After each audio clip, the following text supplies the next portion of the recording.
Hello, everybody. We are live. Sorry for the wait there. Hope you're having a fine day, night, morning, wherever you may be. And welcome to the stream. Ice Power, sup with you, man. Hope you're doing well. You big old badass winning all the tournaments. But yeah, hope you're doing well, man. Happy holidays, everyone. Also, I know we're getting close to the end of the year, so get your affairs in order. The world's gonna end.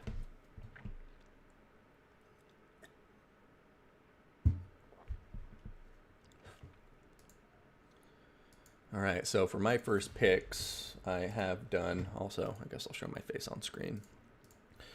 Not feeling too antisocial today. So, good to see you all. As you can see, I'm playing in my own tournament, as I sometimes do. Gotta try to win my prize money back, see if I can qualify, you know? But, yeah, we're up against Penguins Force, who I believe went through our Fresh Recruit League system. So, gonna be an honor to play him. I got a new haircut, so I'm a little bit, all over my hair now because I'm kind of self-conscious about it, but no more long hair from me. I still got it on the top. I'm going with a Peaky Blinders slash Jake Gyllenhaal in Prisoners look. But yeah, High Elves and Warriors of Chaos. He's going Greenskins, an excellent counter pick. I should have thought of that one, but Greenskins, and so now I want to decide between High Elves and Warriors of Chaos to go against them.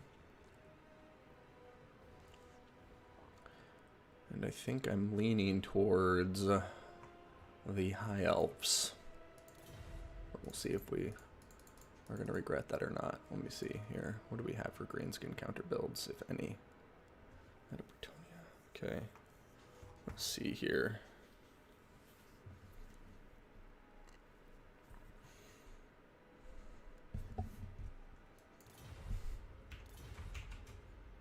Yeah, I'll go High Elves here. See what we can do. Now let's go down here. What High Elf builds do we have? Imp High Elves. That might be decent. Do we have a Tomb King High Elf build? No, just Tomb King Bretonia, damn it. Beastmen. What's our High Elf Empire look like?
Yeah, I'm not certain how this is going to go, but I feel like bringing Imric on this dragon, so we're going to do it. Style points alone are worth it, I guess.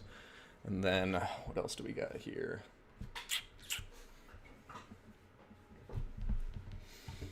How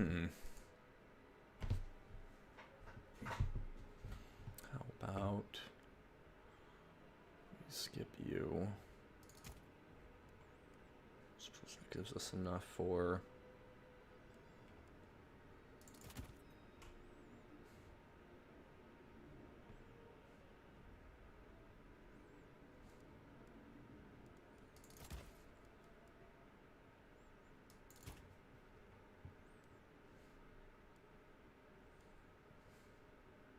That's not an amount of gold I like to have left over.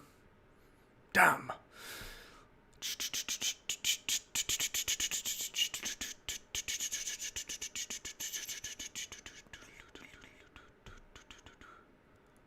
Screw it. I think we're gonna do it.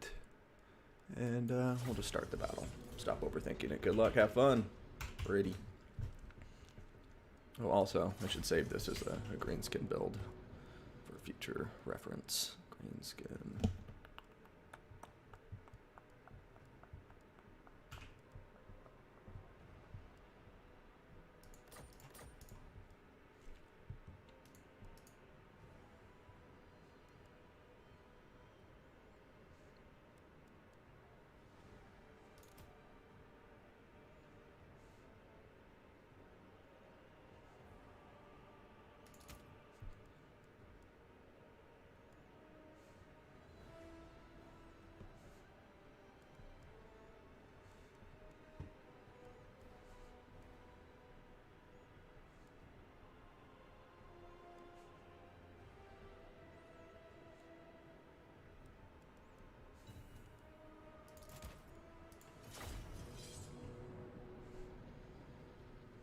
Oh, I should update the faction banners now, shouldn't I?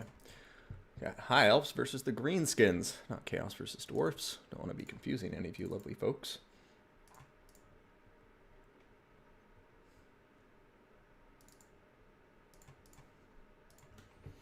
And the map is Pillar of Bone.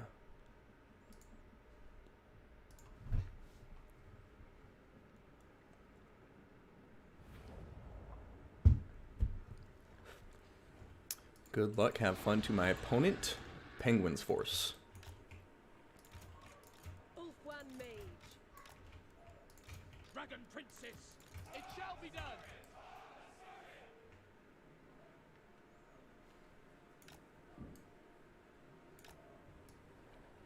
Dragon Princess. Archers. Calidor's chosen. We will obey. We will obey. Spearmen. As you say. Spearmen. Understood. Ulf-One Mage.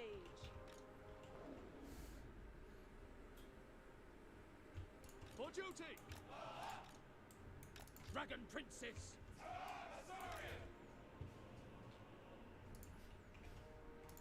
As you say.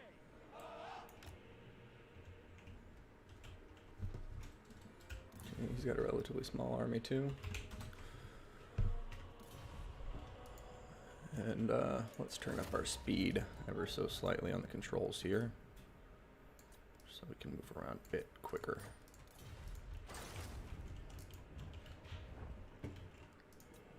Alright, and he is ready, I am ready, we are ready, here we go.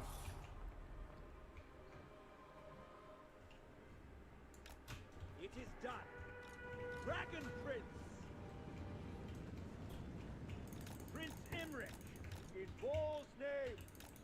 I seek glory. Master of battle. I will go. A superior vantage.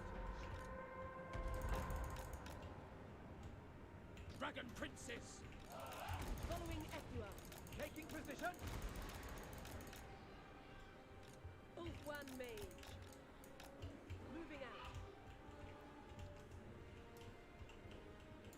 It will be done.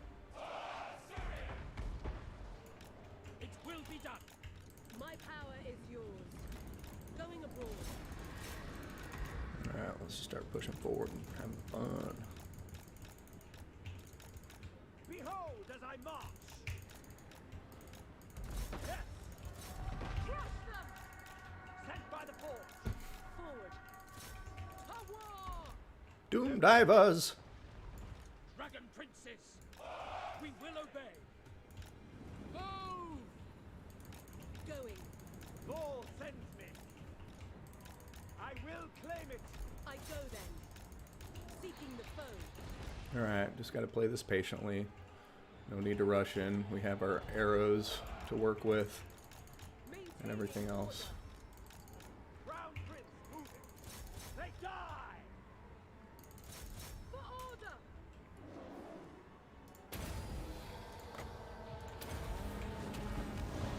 Goodbye, orc boys. Ulfwan Mage. Sison, hear me.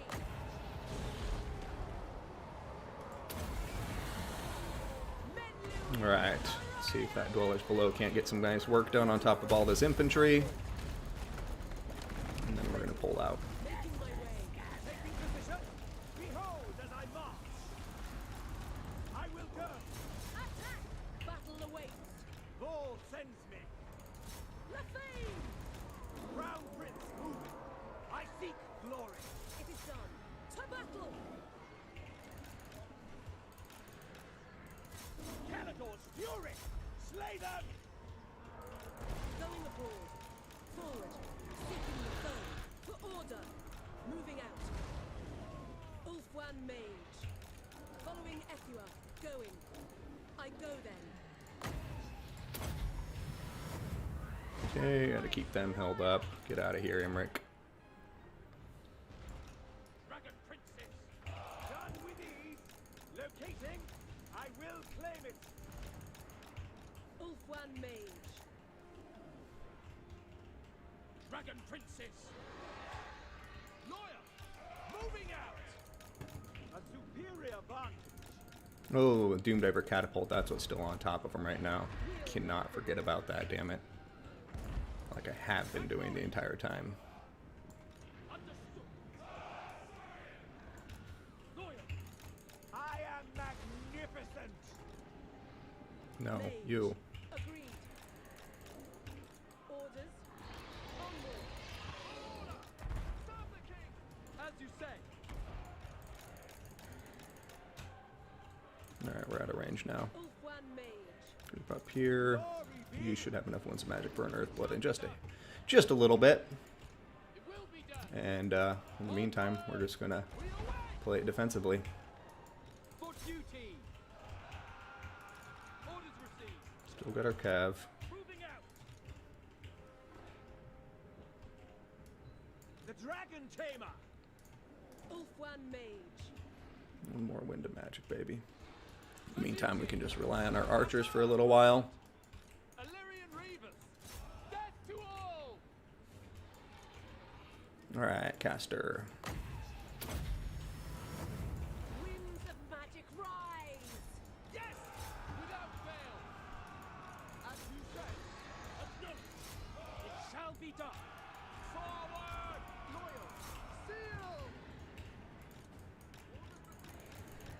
Ulfwan Mage. Okay, let's keep going now. Illyrian Reavers. We go. Attack. Loyal. For duty. Sent by the forge. As you say, it will be done. Spellcaster. Setting forth. Crown Prince moving. I will claim it. Oh yeah, they're Behold as I march. impossible to dodge. Ulfwan Mage. Araya! It will be done. Orders received. For Asurier. By Alariel. Ancestors. Ulfwan! A superior vantage. Okay, keep on shooting in there. Awaiting orders. Kill them!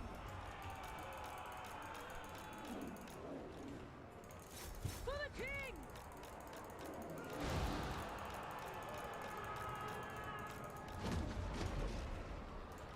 Understood. Yes, it shall be. Doing my duty. For order. Without fail. Battle calls. Pull back. Serve the king. Move. High Mage. Cooling the winds. Crush them! Acknowledge. For duty. Understood. For the king. Had I be praised. Lafane! Asir Mage. For order! Lacoy. For duty. Lacoy. Attack. For duty. Okay. Draw back. Ulfwan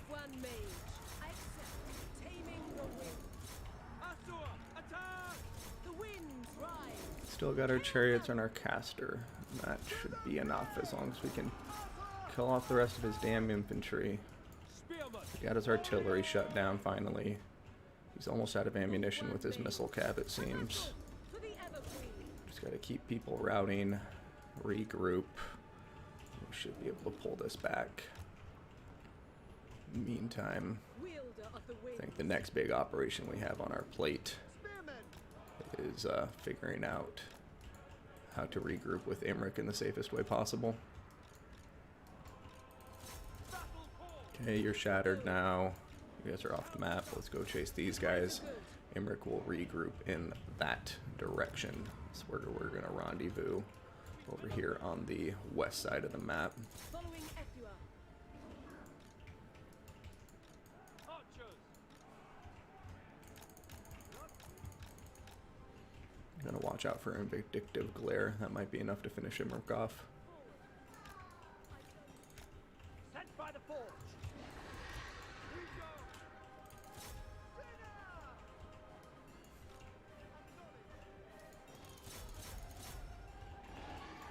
Acknowledge.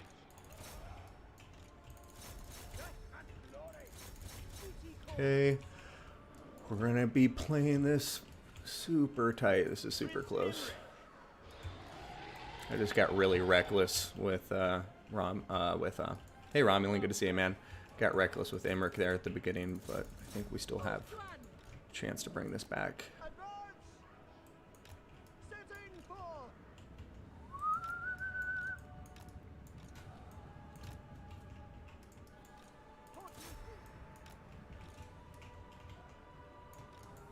Glory is mine. Making my way. Spellcaster. Those guys are gone. No point wasting our time on them. Okay, Imric, get over here. Time for a heal, overcast style. Oh, the majestic.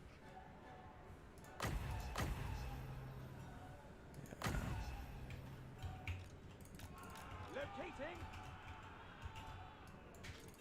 Orders understood. Chasing this guy off the map. High mage. Alright, you guys come back here. He's off the map, I believe. Okay. We got... Ulfwan mage. Ethua. Bend to my will. Spearmen. There we go. Balance of power going in our favor with that heal. And that's going to give us a second wind here as we go into the late game. Spearmen. We advance.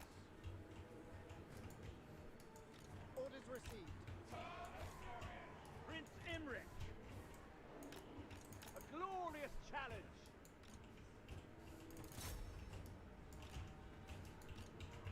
Ulfwan mage. Awaiting orders. A superior Nice. advantage. Nice hit. My power is yours. Almost got one more Earth Blood coming. Done.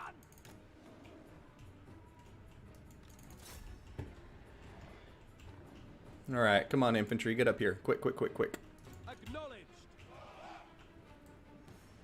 Advance. Ulfwan mage. Oops. Scython, hear me. It will be done. Onward. Yes! Behold as I march. Thank God. Loyal. Moving out. Going abroad. I don't think it's cheating because I'm like waiting for my infantry just to get here before I engage. So, yeah, I'm just, this infantry is right here. I don't think anybody would blush at that Making my way. being a rule break or something. For the king. Crown Prince. Mariah. Seeking the foe. I go there. Ready. Cleanse the land. Death to all.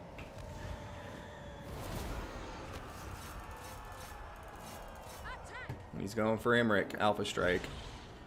Lucian mage. Can Emmerich survive? Doesn't look like it. I think he's going to get it with the wah. Yes, There goes Emmerich. as you say.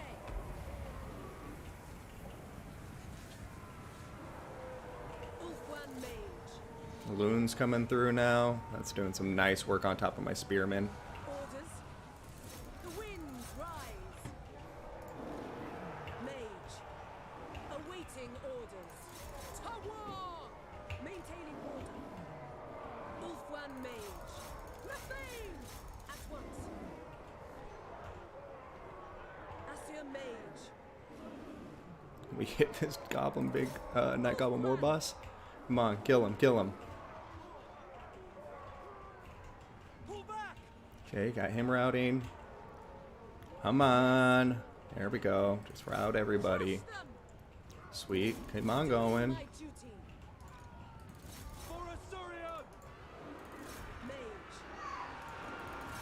Without question! Of course. Orders. Okay, come on, caster. Draw back! Following Ethua. Moving out. We away! Duty calls. Onward. Forward. Going abroad. Setting forth. High Mage. Seeking the foe. Going. How dare you? Ulfwan Mage. For duty! Sinner! Very well. Forward. Now my caster's dead. Fuck.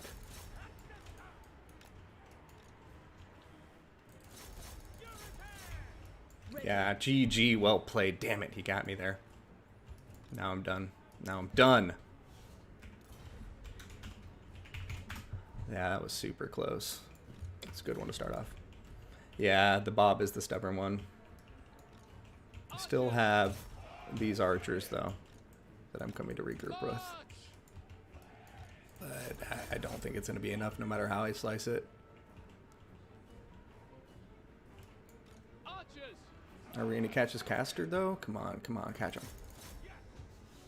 Army loss is kicking in. GG, well played. Shaking off the rust. Well played to our opponent. Was reckless in the early game and paid for it in the late game. Emmerich should have been much more healthy throughout that battle. He did bring plenty of tools to deal with Emmerich, though. Namely, the Doomdiver Catapult and the Great Goblin Shaman. Doing a lot of good work there. Emmerich really just not paying for himself. And I also didn't use the Dragon Princess very well. Chariots, of course, do okay for us, but hey, Ryo Goshiki. Sorry for butchering your name, but welcome to the stream. Thanks for tuning in. But yeah, well played to him.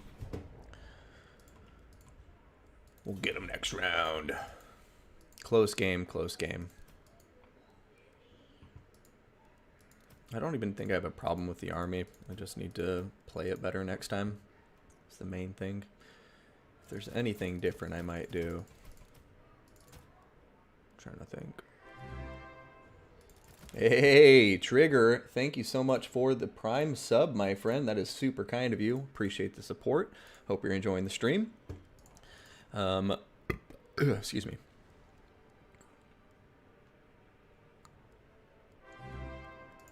Hey, Ragnarok. 2 years of awesomeness. Thank you so much, man. That's 23 months in a row, so 24 total. 2 years of subscriptions from you, Ragnarok. I really appreciate it. It's weird when I see those come up, like 2 years, 4 years of subscriptions. I've been doing it this long, and I'm still this mediocre at it. Warriors of Chaos in Bretonia.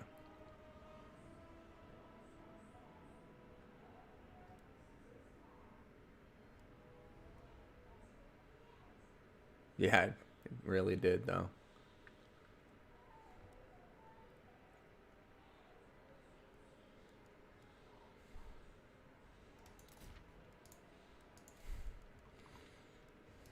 Eshin is the map. Let's update that. Warriors of Chaos and Bretonia.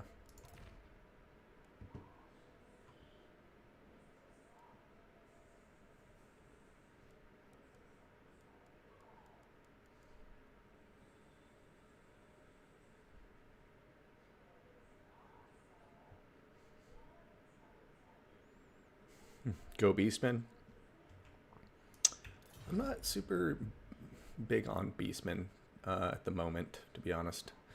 They've always been one of my favorite factions, but in the current meta, I don't necessarily enjoy them too much because I'm a hipster and I don't like super powerful factions. So sorry, Void Laws. I'm actually thinking of Empire here. And then I would anticipate Bretonia counter pick, but I think we can counter that.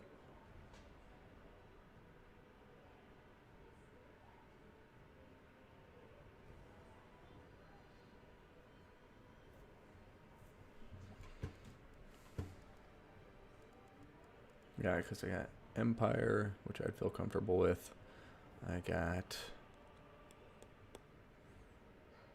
Vampire Coast too, but I think that's a bit more iffy. So yeah, Empire.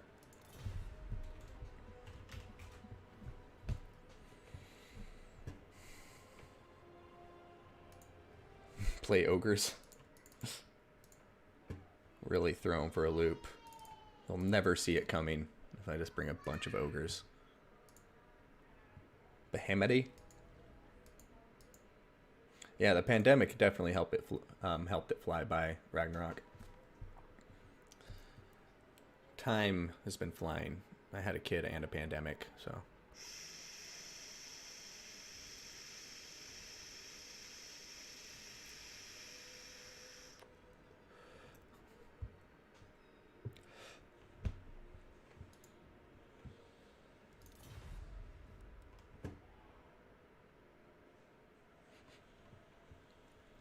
The all giant faction from Age of Sigmar. Oh, that's sick. I forgot about them. I've never like done a ton of looking into Age of Sigmar, to be honest. I have that one miniature set, which I still have yet to paint because I'm a lazy son of a bitch. Just kidding, I'm not lazy. I just have other things to do. But yeah, never got super into the lore of Age of Sigmar.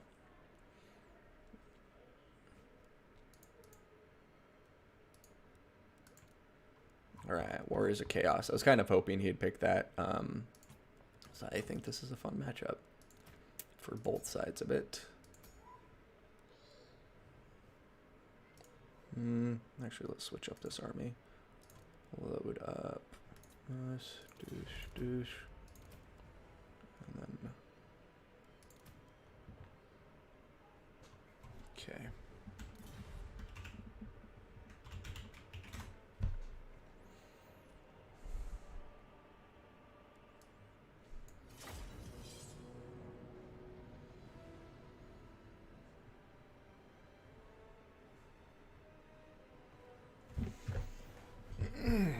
I will go pee right after this battle.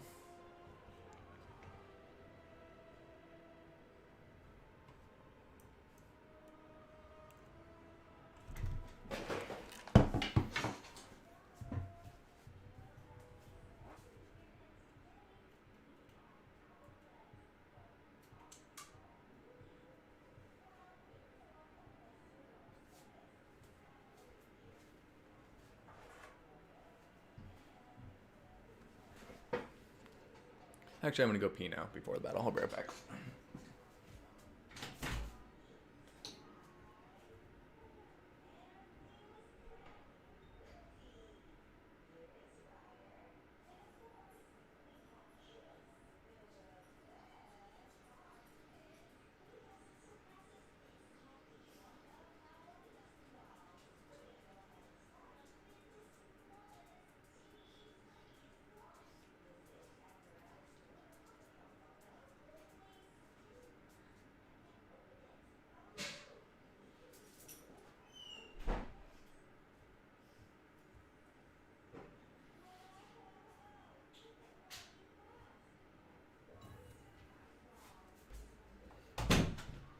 Oh, look at that timing, would you?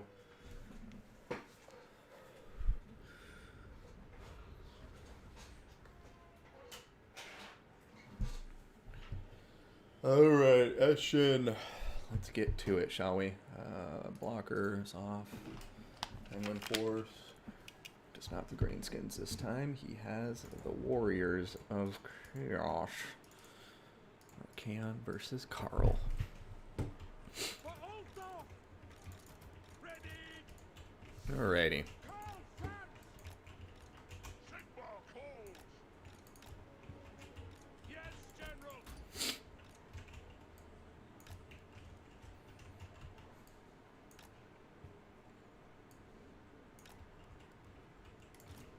Spearmen! Our weapons are yours! We are Sigmar's heirs! Spearmen!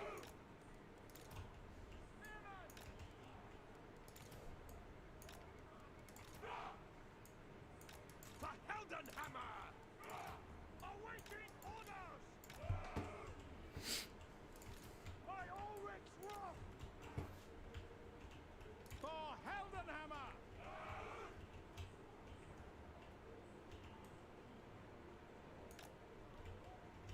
Spearmen! Okay. Sigmar calls!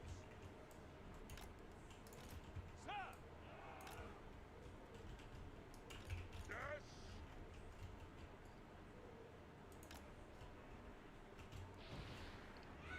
Yes!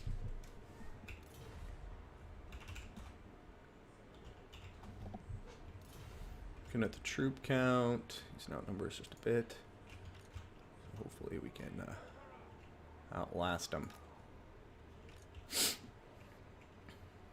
Outlast and blast him with our cannons and our war wagons. Go and get him.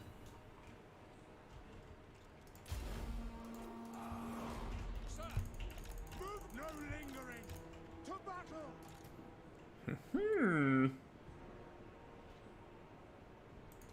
Prepare for combat! War! Go! March! To arms, men! Ready! Go! Sigmar guides us!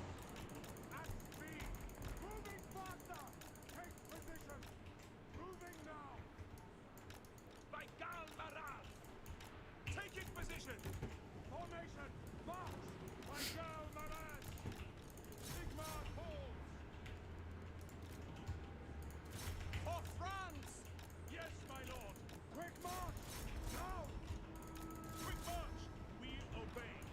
Yes, sir! Quickly! No lingering! For Heldenhammer! War! Attack! Roar! My rule is absolute! Get them! For the Emperor! Sigmar calls! Take the ground! Battle and blood await! No lingering! Swordsman! Yes, General!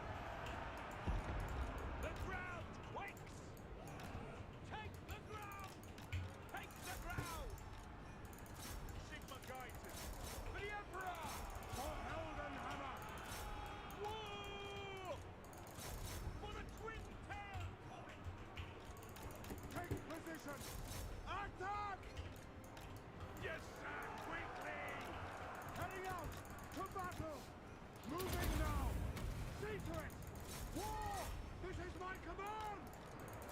Attack! Sigmar preserve us! Prepare for combat! Great cannon! Formation, march! Great swords! Formation, march! For the Emperor! Quick march! At speed! Obey! Ready! Taking position! No lingering! Sigmar preserve us! For Heldenhammer! Attack! Sir! Prepare for combat! Sigmar! Now! Sigmar calls! Take the ground! No lingering! Spearmen!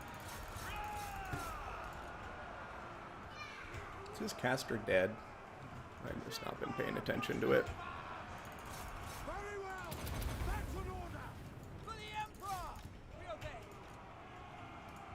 What do you bid? For Heldenhammer! Quick march! Ready! We serve the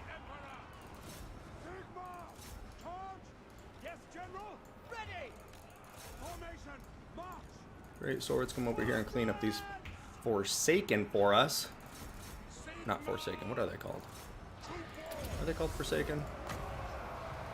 Give Karl Franz a regrowth. Great cannon! Okay, got them getting into combat now. Empire. You stay back here, Karl. By Ulrich's wrath. Sigmar, preserve us! We are Sigmar's heirs.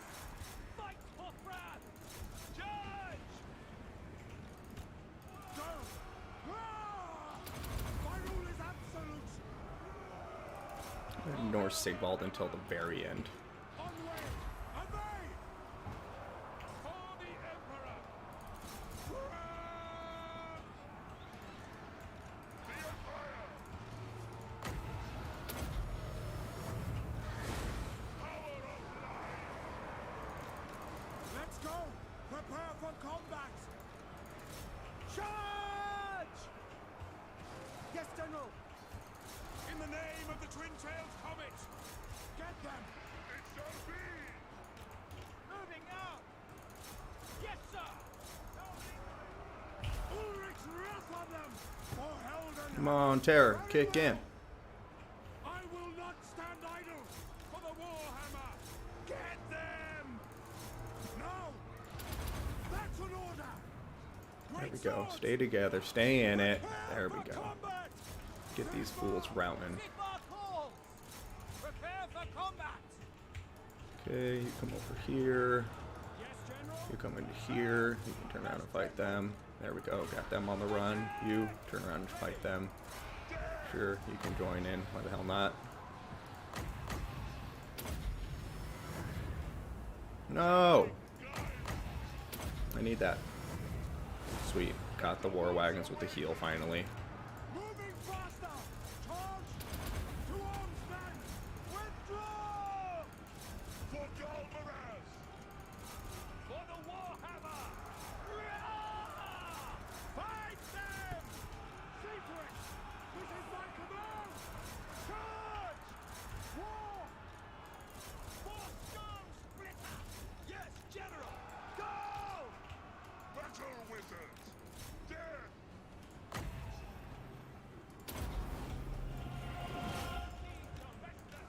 Yes, my lord.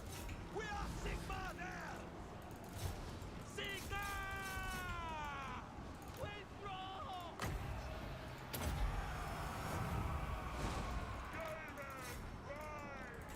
Okay, okay. Through it. Quickly. My Galvaraz. That's an order. Attack. Battle. Hit him in the back. Take the ground. Eager at speed. Would you run away, Jade Wizard, instead of just sitting there dying? Sage wizard. No. My rule is absolute. See to it. For Heldenhammer. Get them! This is my command. Ready. Taking position. Advance. Attack. Battle and blood await. Withdraw. Very well. To arms, men. Keep that leadership up, Jade Wizard. Oh no, you're routing. No lingering. Moving now. Spearmen. Quick march. Sigmar. Damn Marauder Horse Masters are so good. My subjects call. Roar.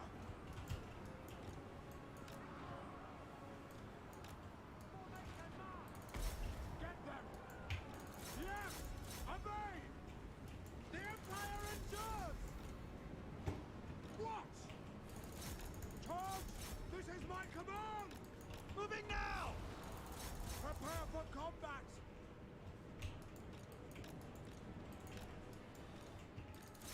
War. At speed.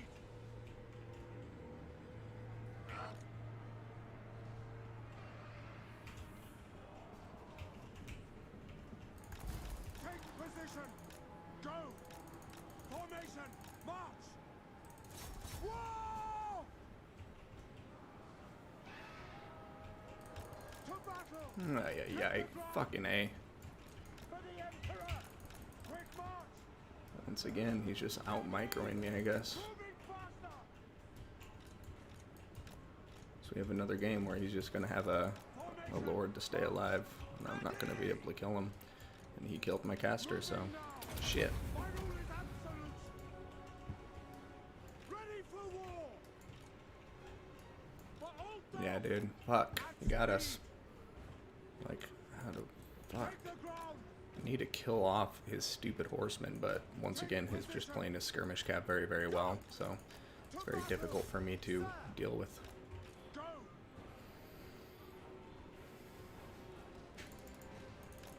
Moving faster! Sigmar calls! Moving now! Battle and blood awaits for the Emperor! Quick march!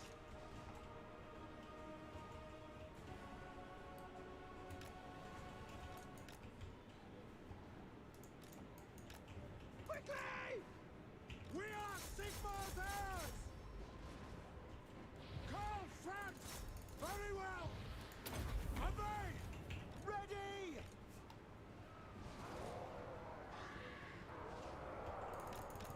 Yes!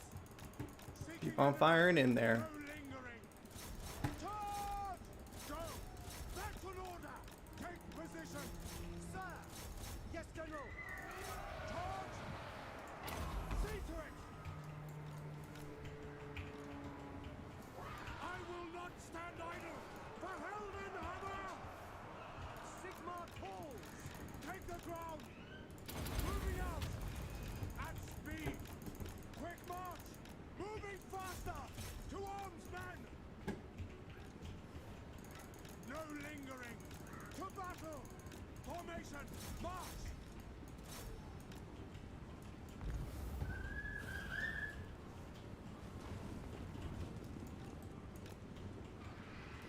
Ready! Prepare for combat! Now! Attack! Very well! Take the ground! Moving now! Fucking Sigbald is such a tank. Alright, come here, Cav. Go! Quick march! Ulrich's wrath on them! Sigmar! My rule is absolute! For Heldenhammer! To me, men! Get them! Move out! No lingering! Quick march! Yes, sir! Quickly! At speed! To battle! Send us out! Sigmar call! Roar! Formation! March! For the Empire! Take position! That's an order! For the Emperor! To arms, men! Obey! Now! This is my command! My subjects call! Moving now! Moving faster! Go! At speed! Yes, General! Sigmar! Take the ground! War!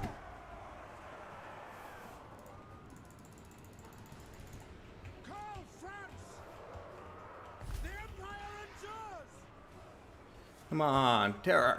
Terror! Will not stand idle! Ready for war! To battle! Moving faster! At speed! Now! Attack! Seize Run after him! Chase! Chase! Chase! Chase! Stop! What are you doing, Carl? Prepare for combat! Get them! Kill this guy. I'm off. I'm done. Fuck. Cannot do anything. I'm landed, aren't I? To me, men! Damn it, dude. Well played to him. Just can't do it. Heldenhammer! So now I can't beat Sigvald on a 1v1 fight. We are Sigmar's heirs! Battle and blood awaits! Alright, I gotta run back here. Yeah. Siggy gets too much health. Advancement move! No lingering!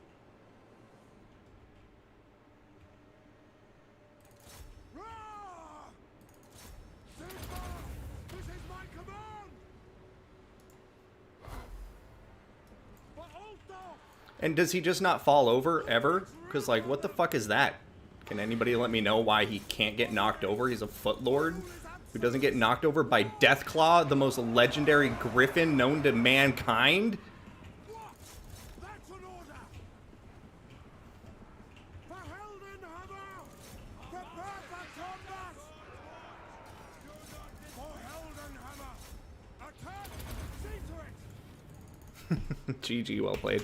Fuck you, Sigvald. Good game to Penguin Force. Yeah, both of those games. Very close, but well played to him. Fuck. Dude, fuck you, Sigvald.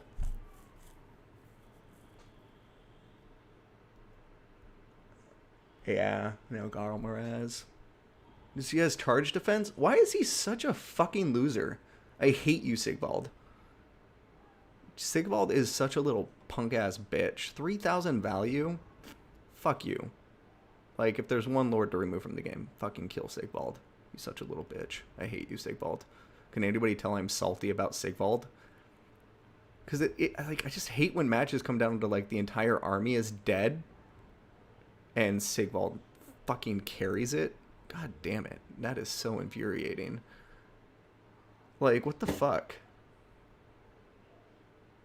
It's not that high for a good lord, but I'm saying, really, for a Foot Lord that is just impossible to kill? Yeah. 0 utility? What the fuck is 0 utility for 3000k tank? My point being is he's far too tanky for a lord, in my opinion. He can't have perfect charge bonus, perfect vigor, his fucking slippery, and what is his other ability? He's not fun to play with or against, but he's a great lord. But yeah, feels bad, man.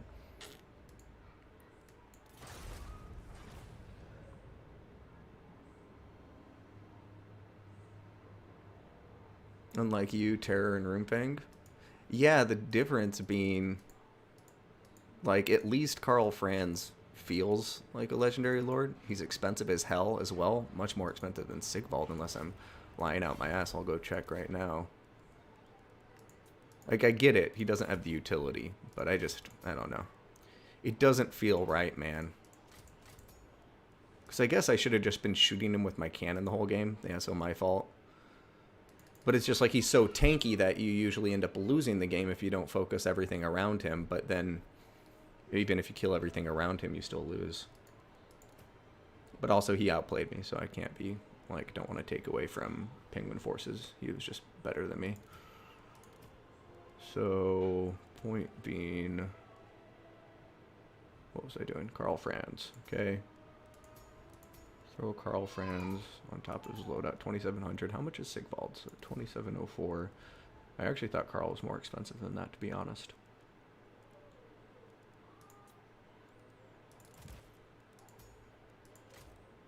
Yeah, 1,670. So just over 1,000 cheaper.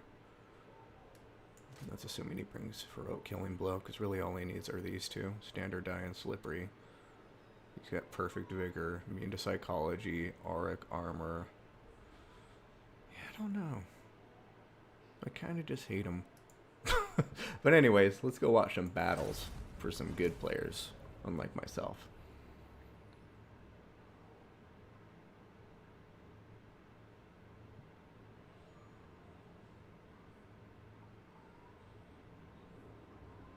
If I had Galmaraz, could have killed Siggy. Yeah.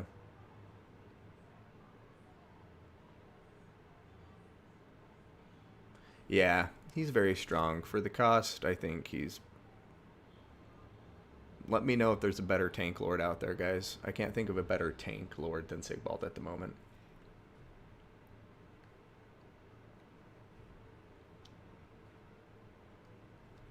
So without Heroic Killing Blow. Yeah, Heroic Killing Blow is important because he doesn't do a lot of damage, but I still don't think... I don't know. I guess he does do a lot of damage, as he made very evident against Karl there, but...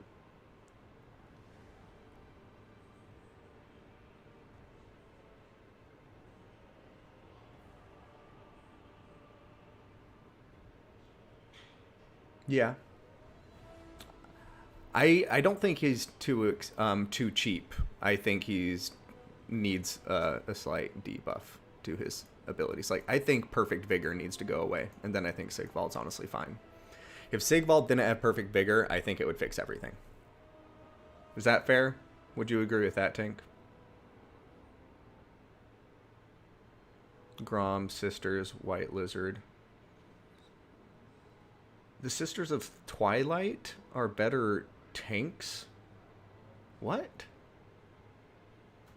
I mean, as long as you get their heal off, but I wouldn't consider that a tank. That's a fragile lord who has heals. The White Lizard Gorok, he's a good one.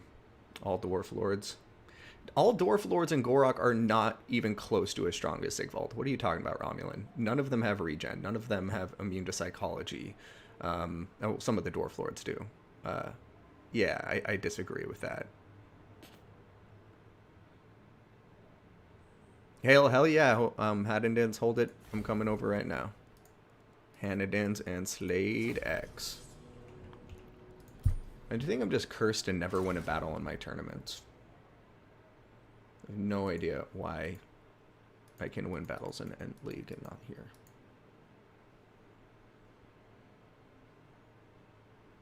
No, he would be crap then, since late game he'd just be trash exhausted.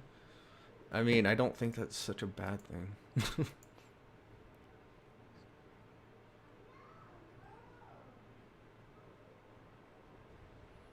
He's either too cheap or too powerful, but I don't know.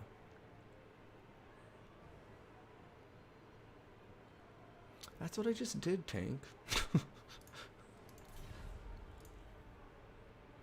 Alright, let's get the scoreboard updated.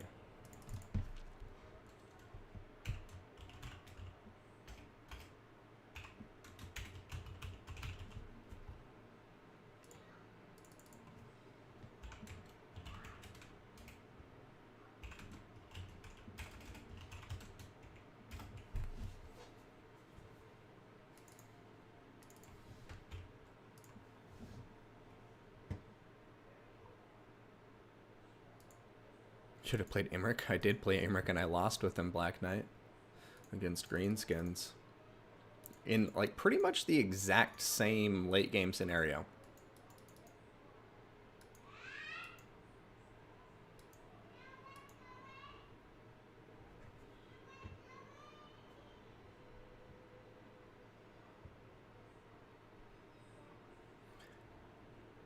I'm just going, like, not just off of that battle am I saying I think Sigvald's stupid. I'm saying Sigvald's stupid based on the hundreds of battle I've cast. I'm going to pull that card again. I watch a lot of battles. At least a few a week, I would say. And I've seen Sigvald perform stupidly in a lot of matchups. The best one that comes to mind is when there was an entire High Elf army left. There's Swordmasters of Hoeth. There was Phoenix Guard. There was Dragon Princes, and the Lord wasn't very melee focused. I can't remember what the Lord was. It was either, I think it was a Caster Lord on a Hawk or something, or Eagle.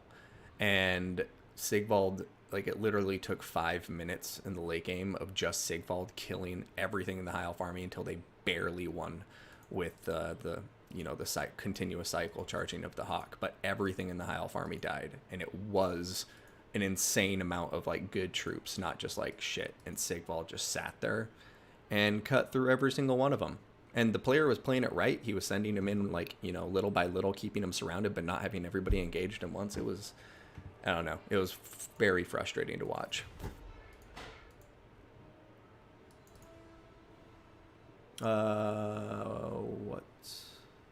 Okay, Slate X, Greenskins, and Dark Elves on Pillar of Bone.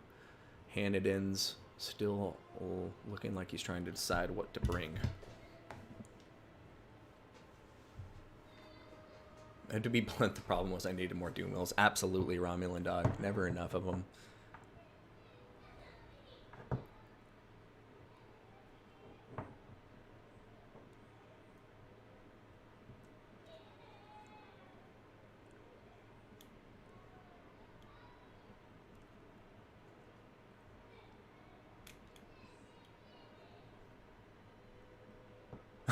Romulan. You just have a crush on Sigvald. That's what this is all about.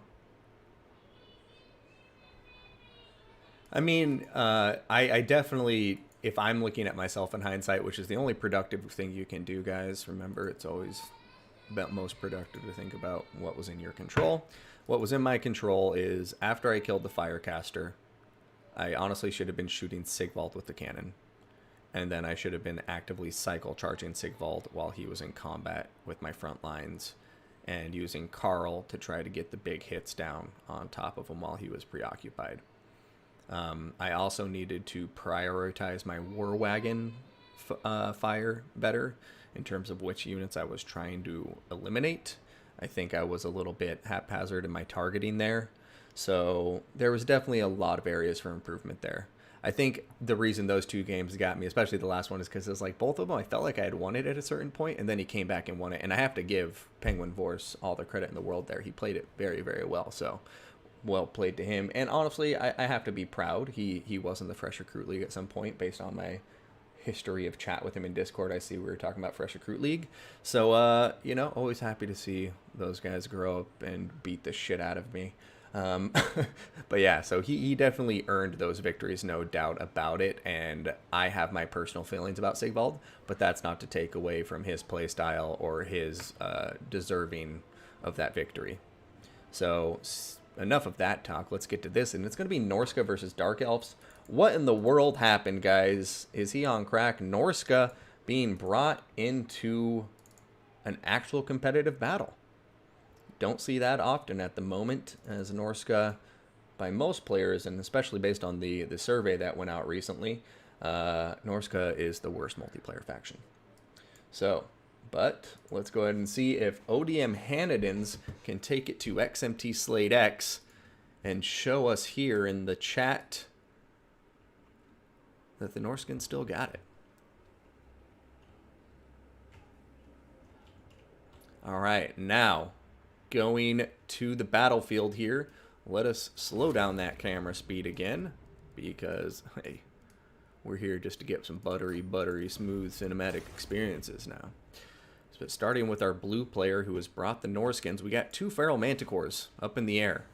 We're going to have Beast of Tashnar on the ground, along with a unit of Norskan Ice Wolves. We're then going to see a strong skirmish force in the form of a Marauder Horsemaster, or two Marauder Horsemasters, two Marauder Horsemen. Looks like we have a couple of Marauder Hunter Javelins here on the field ready to impale monsters. And then for the frontline infantry, we're going to be seeing Marauders. Looks like 5 of them. Then we have the Brutes of their Hound, Marauder Berserkers. These guys are unbreakable.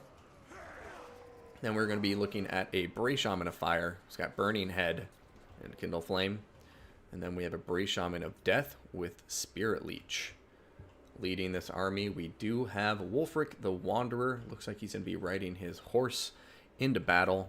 He's going to be bringing Hunter of Champions, Fight or Die, and Seafang. Very nice Norskan army here. Always nice to see Wulfric on his horse.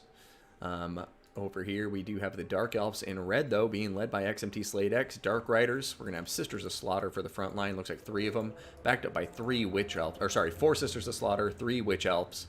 We got 2 Dark Shards. The Helibroni ROR Dread Spears with Poison. Got 2 Dark Riders in the back line. We got Marathia up in front on foot with Soul Stealer, Heartrend, and the Dark Sword, Enchanting Beauty, and Greater Arcane Conduit. We have 2 more Dark Riders with shields deployed a bit further up. And that's going to round out the Dark Elf army. So very interesting builds on both sides here. Ice Wolves and Marauders hitting the Dark Riders, and it's going to be very lopsided victory for the Norskins here. The Ice Wolves will take some damage, but the Dark Elves are not going to be able to extract themselves from this combat, since the Frostbite on top of the Dark Riders will reduce their speed significantly, all the way down to 60. Norskan Ice Wolves at 95 speed, going to be able to eat them up. Sisters of Slaughters now coming into combat now. You see they're chasing the Marauders. The Marauders have refused to charge so far. Ice Wolves have now dived into the Sisters of Slaughter, who are still charging after the infantry. And looks like the Wolves are going to start to rout, though.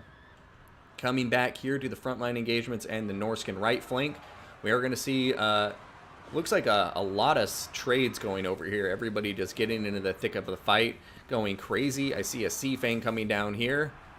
And I guess I missed it, so my apologies on that. But over here, you can see the Witch Elves and the Sisters of Slaughter do appear to be winning the frontline engagements quite handedly, routing off the Norskan infantry. But the Norskan skirmish forces are still alive and well, and Sisters of Slaughter and Witch Elves are going to suffer greatly at the hands of those javelins since they have little to no clothes on. Spirit Leech hitting the Sisters of Slaughter. Over here, Wulfric and the Marauder Horsemen and Horsemasters going to town, and it looks like the Norskans are picking up the monopoly for mobility on the battlefield here. They're losing the infantry fights, but they've been able to successfully deal with all the Dark Riders at this point, and now they can choose their engagements. So Norska still has the path to victory here, but the Dark Elves still looking strong at the moment. Over here, a Burning Head going down, going to clip the Hellebronai. They're going to move slightly to dodge most of the damage, but still half health going down on top of them. But it did keep them in the fight, just that slight little bit of movement to keep them from being decimated completely. Over here, Dark Shards opening fire on top of the Feral Manticore. Beast of Tashnar coming back into combat, trying to get a rear charge on top of the Witch Elves and the Sisters of Slaughter. Rampaging immediately. Everything's just rampaging now, and the Witch Elves and the Dark Elf army in general just seem to be pulling this back into their favor at the moment. Over here, Marathi going to be popping down a Soul Stealer on top of all these Norskan units. Hunter of Champions is on top of her, though, bringing her melee defense to 0. And Wulfric is seeing this as his moment possibly to shine. Will he be able to get the damage needed, though? Seafang coming through here, doing some nice damage to the Dark Elf forces, but the balance of power is starting to swing mightily in favor of the Dark Elves. Marathi is supported by the Hellebronai here, and that means Wulfric is at a significant disadvantage. There goes a big charge from Marathi. He's trying to get out of here, but it looks like that's going to be a GG well played, and Wulfric going to be sent packing.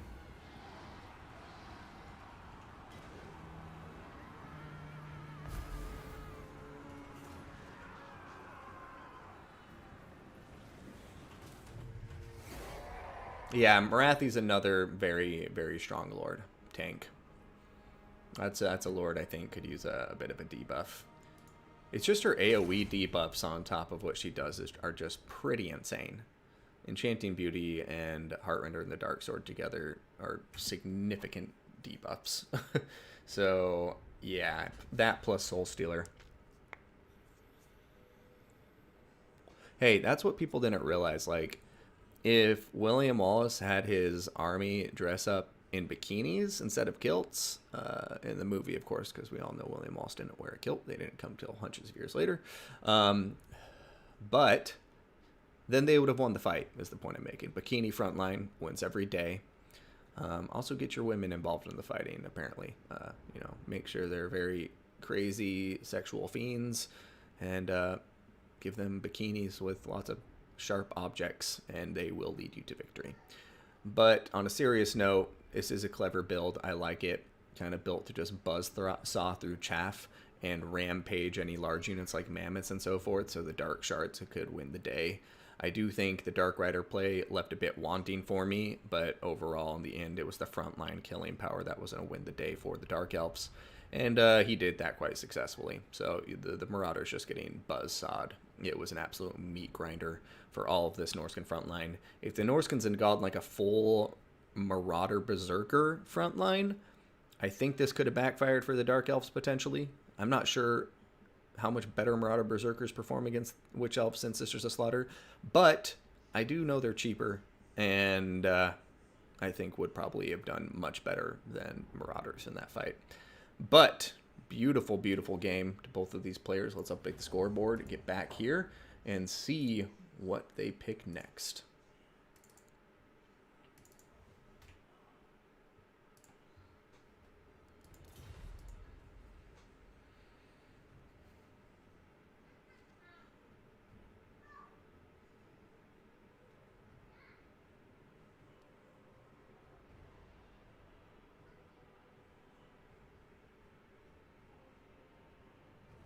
Yeah, I agree with that, Loopy. I think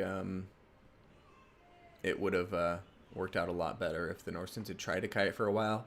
I do want to point out that was a very fast Dark Elf army, though. Witch Elves and Sisters of Slaughter are both very fast infantry units, so it's a hard army to kite, no doubt. But I do think he could have refused the engagement longer. There's plenty of room on that map to do so, and then, like you said, just work the Horse Masters and the Horsemen for as long as possible, and try to just avoid the inevitable buzzsaw frontline engagement until you finding, you know, some wins.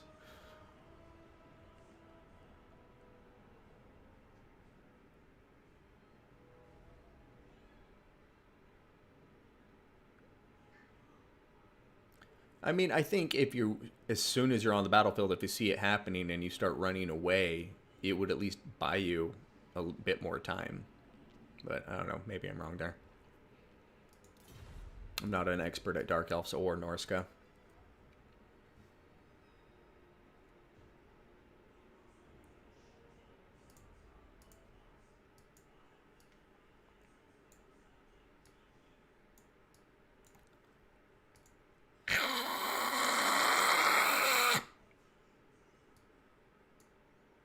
Sorry, that was over the top, obnoxious. Welcome, welcome to the stream. We finished one battle. And if you missed it, you can go back and watch me lose 2-0 to a wonderful former fresh recruit named Penguin Force in some very good games. Well played to him. I get a little bit salty after the second one, but not at him. Just at Sigvald, because Sigvald ruined my day. I don't even want to make green. But I'm sure everybody in the chat is happy because it's probably more fun to watch me cast battles than it is to watch me play battles. And Melee Sister's stats very good.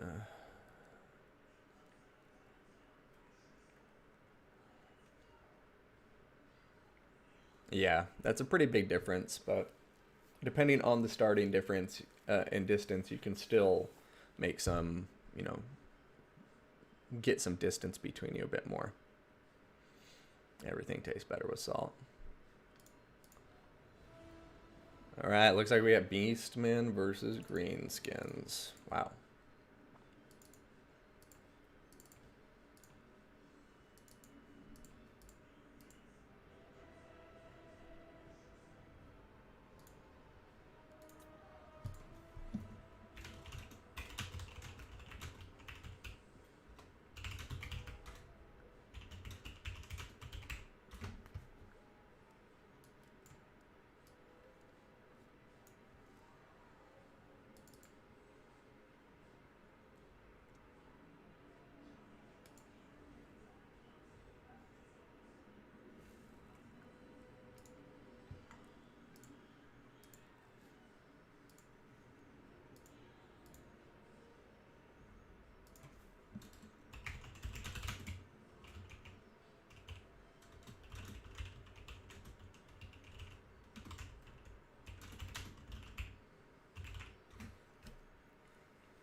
All right. Sorry, I'm going to keep the chat hidden just so you guys can't see which specific units we were talking about to give anything away potentially. All right, I'll be right back, everybody. Just going to go grab myself some more coffee. This.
Oh my goodness, they're starting without me.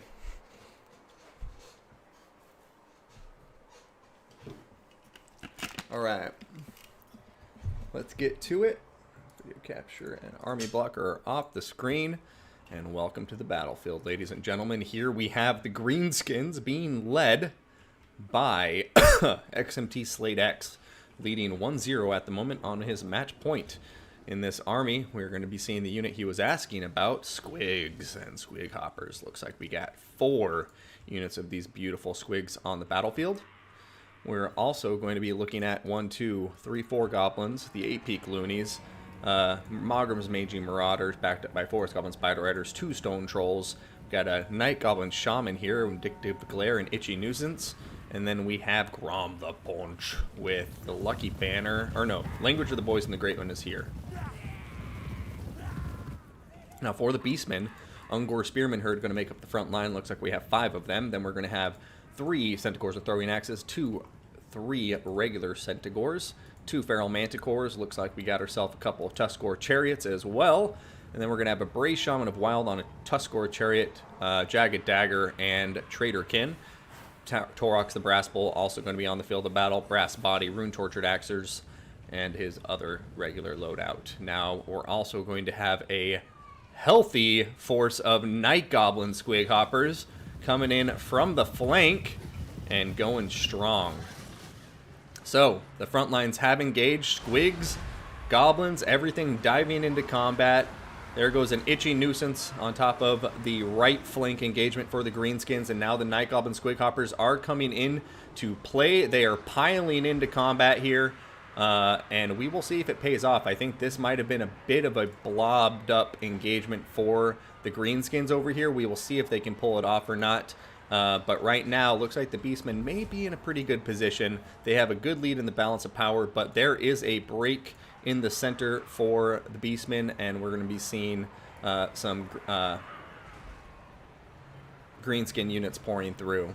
Over here, though, it does look like the Night Goblin Hoppers have been successfully repelled by the Centaurs, as I suspected they may. Centaurs versus Squigs or Squig Hoppers is going to be a pretty one-sided fight. Their weapon strength is just a lot higher, if I recall. Well, not right now with Itchy Nuisance going on and with the Wah on top of the Squig Hoppers. But point being, Centaurs are going to win that fight 9 times out of 10 if it's a one-on-one clean engagement. Over here, Torox the Brass Bull chasing down Grom the Punch. Keep in mind, he does fire damage, and that fire damage does do bonus against Grom, because although he's a goblin, he ate that troll meat, and now he has regeneration and a weakness to fire like all trolls do. Over here, Beastmen continuing to just dominate. Tuskor Chariots and the Bray Shaman running around unopposed, and it looks like the Beastmen are going to be having a very clean victory here in round 2. ODM Handedins coming back swinging, bringing it to a 1-1 game.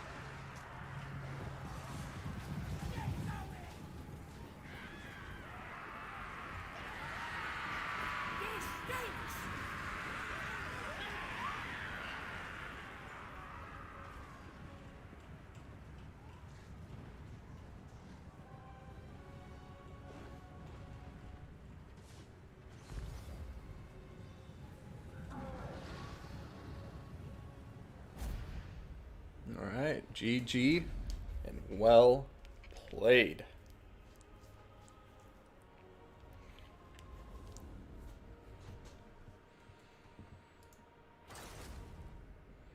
Looking at Torox, he's just doing his job. Centaur's really the MVPs there as far as I'm concerned, and the Chariots for the infantry engagements, which the Beastmen we're going to win pretty much from the start, because the Goblins don't win against Ungor Herd.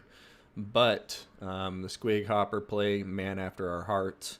He was asking if he could bring 5 and 5, but the Fruit Rule Cups do limit it to 4 and 4. And so there we got to see him in action. An interesting choice. They do have immune to psychology, so they can help against manticores and things like that, you know, keeping them on the ground perhaps. They got that poison as well, but overall just not going to do too well against a low armored fast faction like the Beastmen. I think these guys shine when, you know, they're up against factions with more elite infantry or elite heavy cavalry, because then your 500 gold Squig with its good armor piercing and weapon strength can, you know, rear charge, let's say, a a Reichsguard or something, and it's going to pay for itself very, very quickly, whereas a Squig diving into a Centigore, not going to really happen. Or even an Ungor Sperman Herd, even worse. You know, they're cheaper, and they're going to win that fight hands down. So, an interesting pick from Slade X, but we will see what happens in round 3 as these two players settle in a tiebreaker, and the map for the tiebreaker is going to be Schwarzhafen.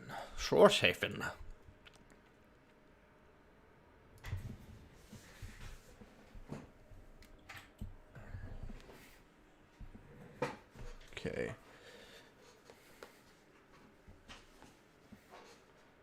Maybe the first of many rubber matches. Yeah, I have a feeling. It's once again a stacked bracket today.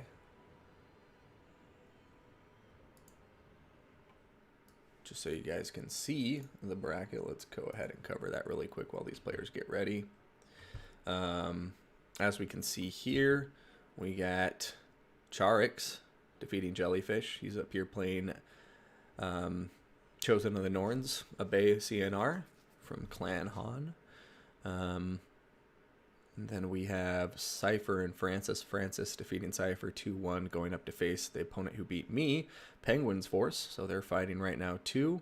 Got Tank going up against Ibsd, who was able to defeat the green one. Kark and Slade X. Slade X coming out on top in another 2-1. Who is now facing up against Hanadins, which is what we're watching. It looks like Swerve did concede defeat, or actually no, it looks like it was a 2-0 victory for Hanadins. So, but his name is crossed out, so I think that may be a concession. So, that is the status of the bracket. Small tournament today, exactly 16 players by the looks of it, but good quality. Going back here, let's remove the display capture so we don't spoil anything. And look at what the picks are.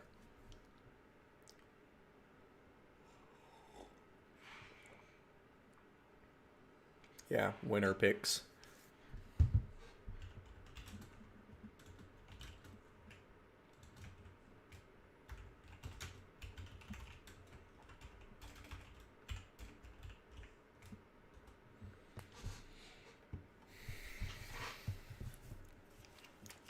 Alrighty.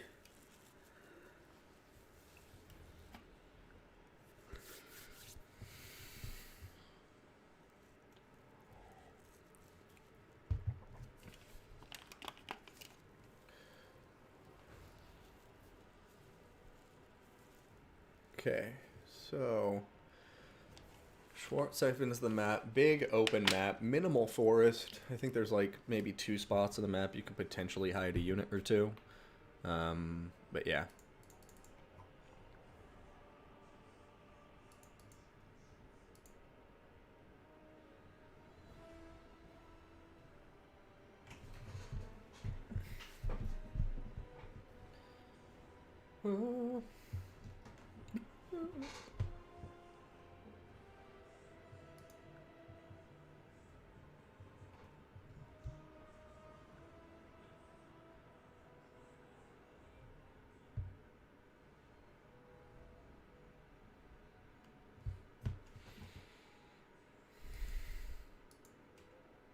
Yeah, Slade is a stylish player, Harabek. No doubt about it. He's a man of the people, for the people. Once again, just some shout-outs here. Khalid Rakesh. I believe that is a Korean name, so my apologies. I don't, can't read it, but thank you for the follow. Royo Gushiki, Trigger. Royo Gushiki, thank you for the follow. And then Trigger, thank you big time for the Prime sub. And Ragnarok, thank you very much for the resubscription. That is 23 months in a row for a total of 24 months of subscription. So 2 years, Ragnarok676 has been supporting the stream. So thank you so much for the support, man. It really means a lot. And do we have, looks like we got Wood Elves, Chaos, and Dwarfs ban High Elves. Got Slade X banning Chaos, picking Empire. And Dowie is the counter. So here we have it, ladies and gentlemen. We got our blue faction coming in with the Dwarfs for the first time in today's tournament. And we have our red faction as the Empire, and I definitely favor the Dwarfs here. But let me know if you disagree in the chat. Be curious to hear your thoughts. But yeah, definitely a tough matchup for the Empire, as far as I'm concerned.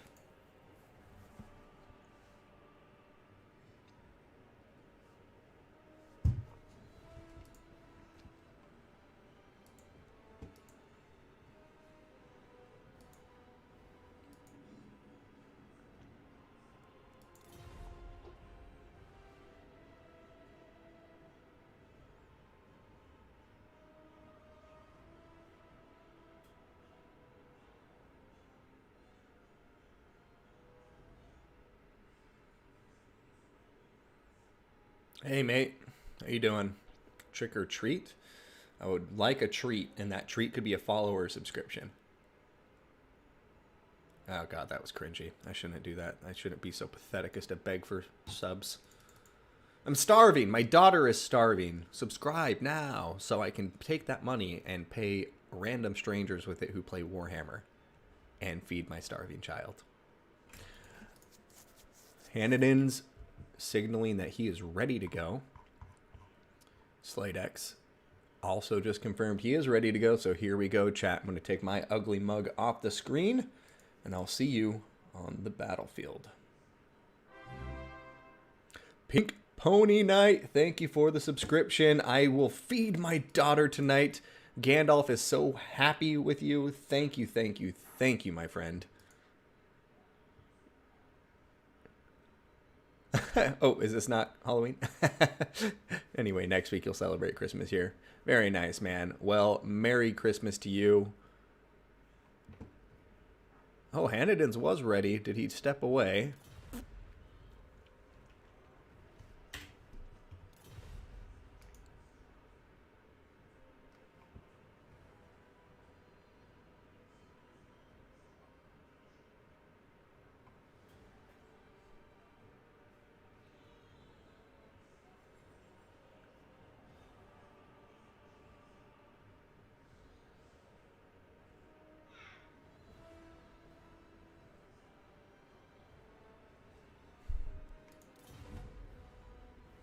All right. Good luck, have fun to our players. And here we go.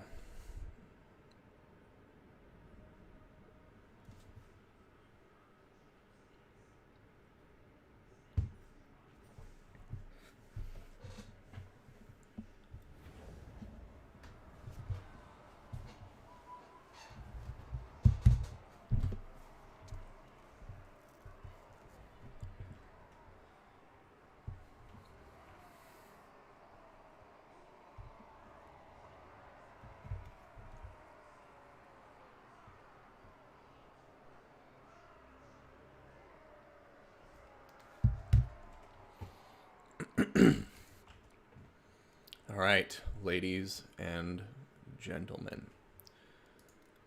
Starting with our blue player, as we are at the tiebreaker of the series, we're going to see the Dwarfs in blue being led by ODM Hannidens. We're going to be looking at 3 Quarrelers and 3 Rangers. We're also going to be seeing some Slayers here in the mix for that anti-large support. Over here we have 3 Miners with blasting charges. And then already deployed up front, it looks like we have Longbeards and Dwarf Warriors. Going to be 4 Longbeards and 3 Dwarf Warriors. Then for the leadership, as we just caught a glimpse of them earlier, we do have a Master Engineer and Belagar Ironhammer. So Master Engineer here, we're going to have Flash Bomb, the Fiery Ring of Thori. Then we have Belagar Ironhammer here, who's going to be naked, just bringing his regular kit himself. And he's going to be smashing some humans to pieces in a moment here. Now for the Empire, we are going to have the Sterling's Revenge, ROR, Free Company Militia with armor-piercing rounds. Excuse me, I'm going through puberty. We have more Free Company Militia and handgunners. Looks like they're going to alternate. Looks like we have 2, 3 Free Company Militia, a single handgunner there in the center. We're going to have Hellstorm rocket batteries, 4 of them back here. We have a single unit of Reichsguard in the far back. We're going to have Pistoliers on the wing, the left flank. And then we have Zintler's Reichsguard in the far back line, Vanguard deployed. For the leadership, we do have a Light Wizard with the Net of a Mintok. And then we're going to have a General of the Empire on foot, going for max cost efficiency here, as these lords are super cheap. And yeah, he's just going to focus on his range power, it looks like.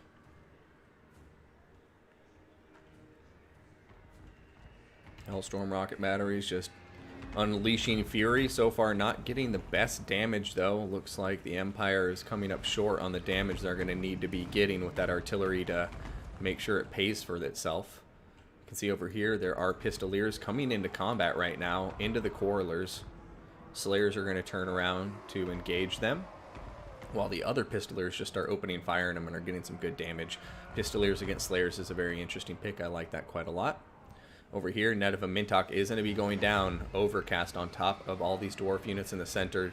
Light Wizard are going to take quite a lot of damage as a result of it. Now we have the Free Company militia over here firing away. They're getting shredded by the Rangers. Zintler's Reichsguard coming in for a big charge against some unbraced Slayers. I mean, not that it matters. Slayers, you know, they just counter charge. They don't have charge defense, so might as well counter charge with them anyway. And it looks like the Dwarfs, I think at this point, are looking pretty strong. Hellstorm rocket batteries are still online, but it looks like they're about to start going offline very, very quickly here. However, we do have a unit of Reichsguard coming out, and if they can shut down those Quarrelers coming in, at least they'll be able to deal with some of the Dowie ranged power. And that would be a huge win if they can take out those Rangers. But right now it does look like they're going for the Slayers. I disagree with that targeting. Just take the opportunity. Oh, that's right, they're hidden, so maybe he doesn't see him as of yet. But he is going to be getting a nice rear charge on top of the Slayers here. They are losing that combat, but the Rangers coming in now and going to be opening fire on top of the ROR Hellstorm rocket battery. It's used up over half of its ammunition, thankfully, but over here you can see the handguns and everything in the Empire front line just coming up short, falling apart here. Fire Ring of Thori, nicely placed, hitting those handguns. Pistoliers and Zintler's Reichsguard in the back line just not winning that engagement, and you can see the Dowie are just pulling ahead further and further in the balance of power here. Hellstorm rocket batteries are eliminating some of the Dwarven forces. Reichsguard over here unable to kill off the Slayers. They took about half health damage themselves. And yeah, unless something crazy happens here, I think Sladex is going to be losing 1-2 to Odium Hanedans here. Flash bomb hitting the Reichsguard. That's going to be very, very painful. They're slowed down. Their defense is debuffed. Slayers hitting them in the back, and they're getting shot with crossbow bolts in the front. And yeah, this is what I mean. It's just a tough matchup for the Empire, no matter how you look at it. But a very, very good game, well-played game. Well-played series to both of these players. ODM Hanedans, big congratulations, and a comeback from a 1-0 deficit, or 0-1 deficit, and take the series 2-1.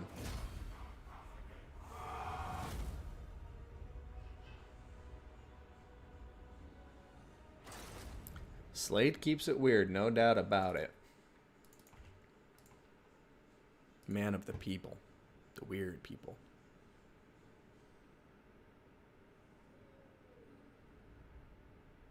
Yeah, just a very solid dwarf build. This is what you'll generally see against the Empire. A very,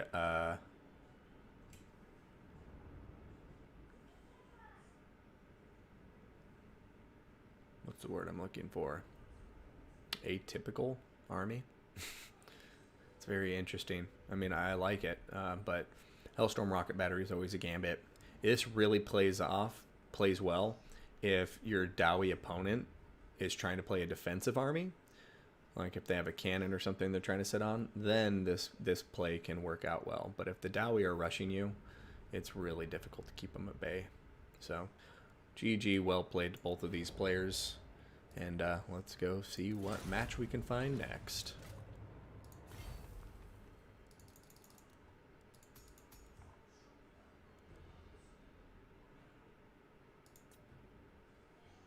Looks like they just finished So I shall consult the board.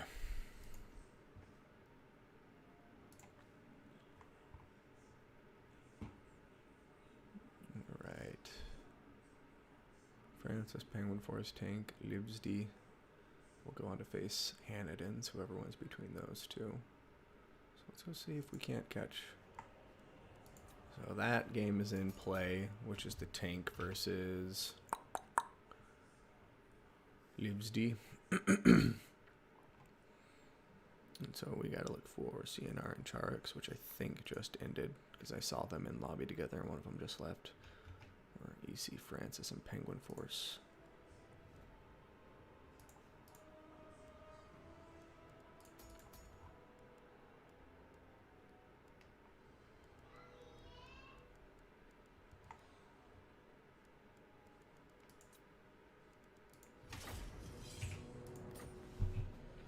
Okay, just saw this one fill up. Let's go check.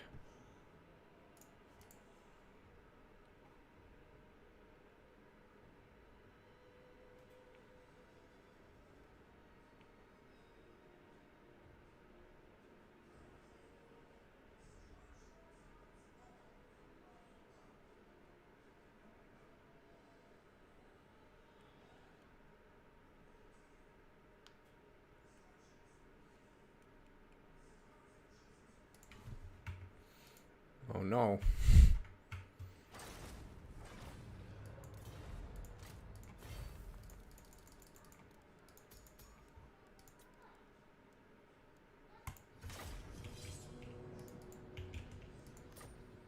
Am I committing a great act of folly by trying to rejoin this lobby? No, sweet.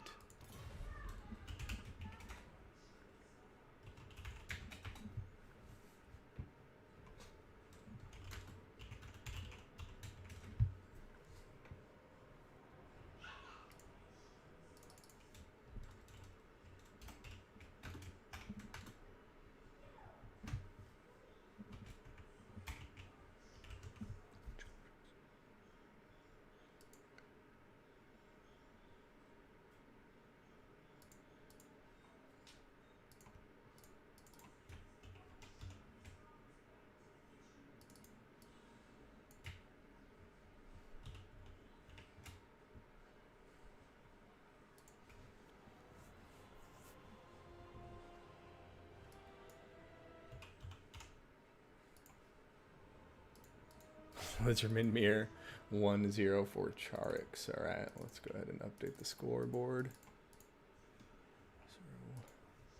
And we got a Lizardmen mirror match to start us off. One of the most epic battles I've seen in my life was a Lizardmen mirror match in, I think, my season 5 or season 6 HW League. And it was between Tloxlan Soothsayer and Falcon. And it was like tic-tac-toe versus a life slot. It was epic. There was a dread soaring involved. And I think that's all you need to know. To know that it was epic.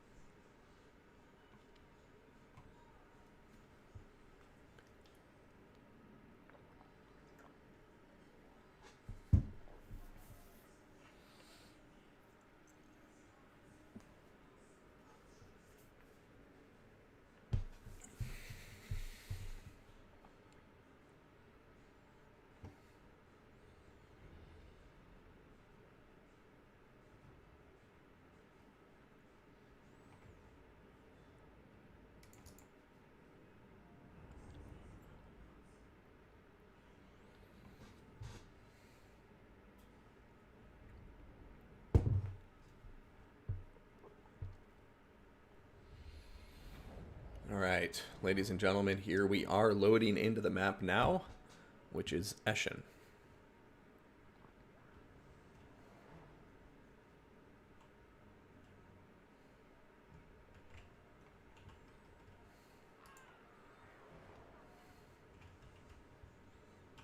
Okay, so starting with our red player, since it is currently the second round, we are going to be seeing a Lizardmen army based on Saurus warriors.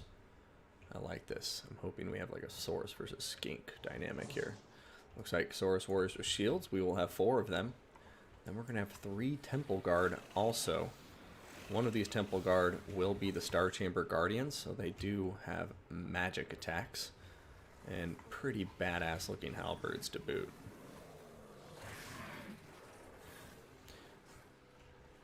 Now for the rest of the army, we're going to be looking at Bastillodons with solar engines. Got 2 of them up front. Got 2 Skink Chiefs as well. Both of them going to be on foot, bringing nothing but themselves and their blowpipes. And then Lord Mazdamundi, going to be down here just on top of his Pelican.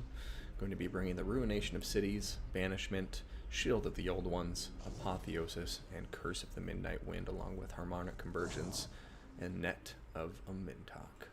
Sunburst Standard of HWL-9 will be there for that missile resistance and melee defense buff, and the AoE around him. And then Greater Arcane Conduit being one of the most legendary slans to ever exist. Now, for his opponent's Lizardmen army, we are indeed going to be seeing Saurus versus Skink as the dynamic today. Slan and Saurus versus Skinks and Skinks. We have a front vanguard force of Chameleon Skinks. We're going to be seeing Skink cohort with javelins, 4 of them in the back line. The cohort of Sotek Red-Crested Skink ROR. We're going to have a Bastillodon with an arc of Sotek. And then we are going to be seeing a Skink Priest of Beast with Transformation of Kadan. A Skink Oracle, Fireball, Earthblood, and Opal Amulet. And then the Pale Death Regiment of Renown Feral Troglodyte, along with Oxyotl. So, holy hell, what a thematic battle. Hell yes. Very happy to see this. And looks like the 2 players are moving into position now. The Saurus Warrior frontline pushing forward. And as we can see, it's going to be Skink Chiefs versus Troglodons by the looks of it. Bastillodon with the solar engines are taking some damage here. But now one of them's opening fire on the Skink Oracle. And it's going to be a very close call between who comes out on top. But I think the Skink Chiefs are going to give the edge to our red player here when it comes to the large ranged combat. Because the solar engines outrange them. And the Skink Chiefs have a better rate of fire. So should be interesting. Over here, Saurus Warriors taking some serious damage after a couple of vomit attacks from the Troglodons.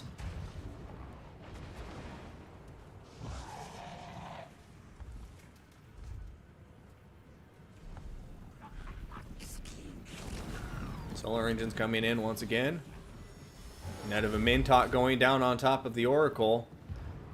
Red player playing this very, very smart so far. Hansi-NR, you know, netting him in place, pushing forward with Mazdamundi to perhaps keep him a little bit baited, but I don't know. He has to be careful. He does not want to overextend right now, especially with a concave fire between Chameleon Skinks and Skink cohort with javelins. I think he might just be getting a bit greedy here, but he's still alive, and now it does look like he's pushing forward the rest of his formation, leaving the solar engines in the rear, letting the infantry just push forward and screen for him. Solar engine still doing a lot of work. Mazdamundi still out here way in front. Looks like he's finally getting the memo to turn around. He just took 2 Troglodon attacks and is continuing to get shot by Chameleon Skinks, and this is just very, very painful to see for him. Over here, Feral Manticore Summon is inbound, and I would bet money it has its eyes on Mazdamundi. That toad looks tasty. And the missile attacks are still coming in from Oxyotl and the Feral Troglodons. And look at that, Mazdamundi, just like that, may honestly go down for the count here. There was another huge hit from the Manticore. Alright, Net of Amintok coming in for a quick save for Mazdamundi. But he is not out of the woods yet. Manticore still getting its crazy attack animation down. Apotheosis going down on top of Mazdamundi, give him some extra HP. And the solar engines are continuing to push forward. And they're doing a good job, honestly. Red player doing a good job of keeping his solar engines prioritized on good targets here. Right now, it does look like the Feral Manticore being killed off by the Temple Guard. Oxyotl trying to get in range here to snipe down Mazdamundi or the solar engines by the looks of it.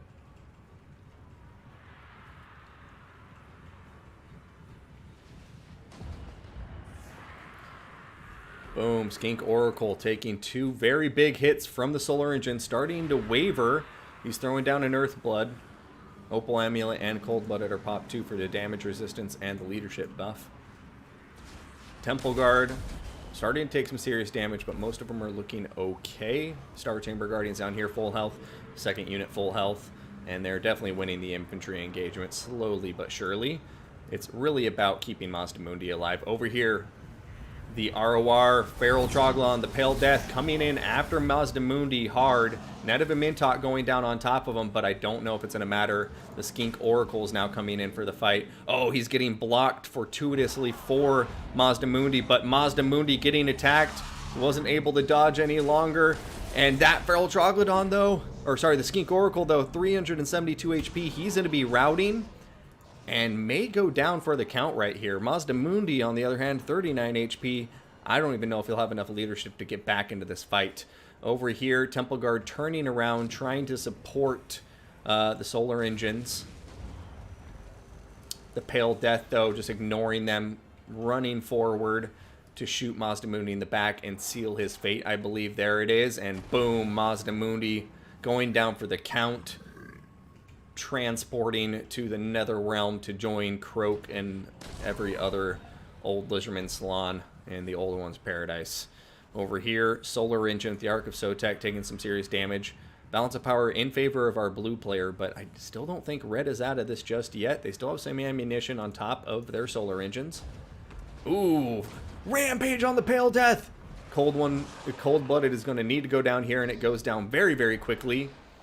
It's still going to get some damage, though, from the Temple Guard and a rear charge from the Solar Engine. So nicely played to the red player there. It looks like he does have an opportunity perhaps to rout the Ark of Sotek off the map if he takes that chance. Over here, Solar Engine shooting into all the Chameleon Skinks for a bit there. Temple Guard pushing forward. Ooh, Skink Priest of Beast is getting routed, and I think he only had 1 Manticore summon done. Yeah, you see, mistake. They didn't chase this Ark of Sotek off the map. That would have been such a huge pickup. And now, yeah, that's a huge lost opportunity. That's a shame to see. Over here, blue player pushing forward with some more Skink cohort with javelins. Pale Death and the Ark of Sotek are regrouping with each other now. And we'll see what happens from here. There's 2 Skink Chiefs still quite healthy, still have very good ammunition. So that's going to be very, very helpful here as we get to the late game. But the Pale Death has a lot of ammunition left too. Looks like it has 7 rounds left. And these guys, look at their weapon, their missile strength. Over 1,000. Bonus versus large, armor piercing, poison damage. Solar Engine looks like it's going to be opening fire now. Chameleon Skinks coming back into the fight though. Right now, Bastillodon with Solar Engine sees the Chameleon Skinks. Saurus Warriors are running at him, and here comes the Solar Engine trying to close the gap, but I do think it's going to get killed off here in the long run. Yeah, there goes a big volley. Its armor helping resist a bit, but yeah, there it goes. It's going to start routing now, and the Skink Priest is back, ladies and gentlemen. Skink Priest coming back, perhaps to get that last Manticore summon done, but the balance of power is now favoring red. So will Charx be able to bring this back and seal a 2-0 victory, or is Han CNR clawing his way back to a tiebreaker right here? Oh, gatos en mis zapatos! Pale Death unleashing a big hit on top of the Skink Chiefs. Skink Chiefs going to start chasing and firing away at it, though. Ark of Sotek looks like the first target, trying to get it routed off the map as quickly as possible. Troglodon turning around, though. Here comes another big hit. Boom. Skink Chief wavering, but the balance of power going further in their favor as Oxyotl runs low on ammunition. Solar Engine now in range. Oh, a swing and a miss, but Star Chamber Guardians are in combat right now.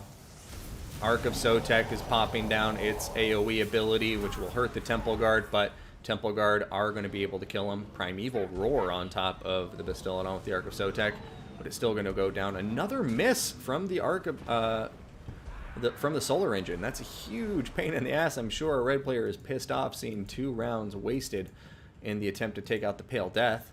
Over here, Chameleon Skinks are like on their last round max. Yeah, 1 round apiece left. Temple Guard do have shields, and I think there's enough of them to just kind of carry this army to victory here.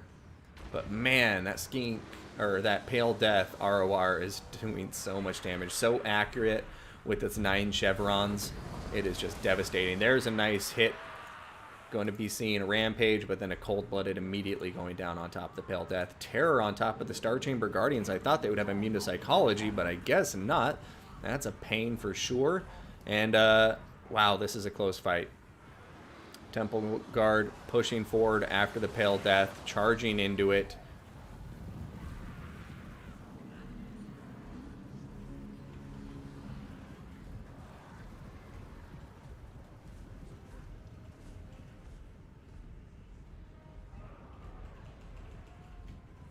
If there's a late game Manticore summon here, I'm going to freak out. For some reason, I feel like it might happen. Temple Guard still trying to chase the Pale Death. It is wavering. It looks like it should be able to escape. There's the Manticore summon. Oh, dirty, dirty boy. Dirty boy. So this Manticore is going to need to get some work done very quickly here. It has the balance of power for them now. But yeah, no, I think that the Manticore summon is gonna pull this through for Charix. That Manticore summon's coming in hot. Balance of power is not looking good, and it's not even close to timing out. And there goes the Skink Chief. That is, oh wow, that Manticore summon just completely turned this fight around. Completely turned it around.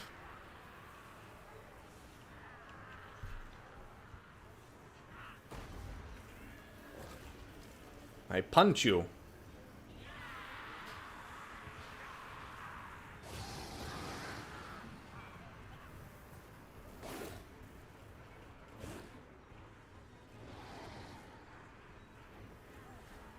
Manticore summon is coming close to a timeout. Is it going to... Oh no, there goes the terror route.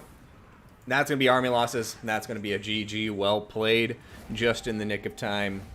RTK Charix sealing his victory there with a very clutch last-minute Manticore summon. Beautiful game to both players. I really enjoy the Saurus Warrior Skink dynamic. Temple Guard doing well. The Saurus Warriors getting stomped pretty hard there with all of the incoming projectile fire. But, yeah, very cool game to both of these badass players. Chameleon Skinks on another level there. And, yeah, what do you guys think? Skinks or Saurus? Who's better?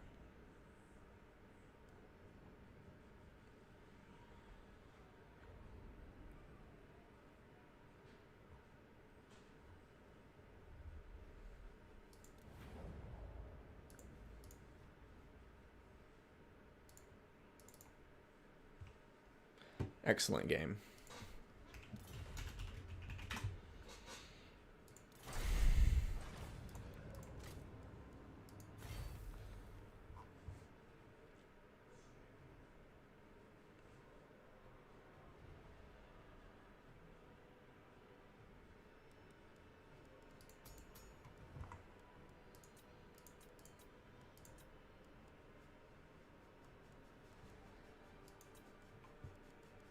Alright, going back to check the bracket really quick. Let's throw this up.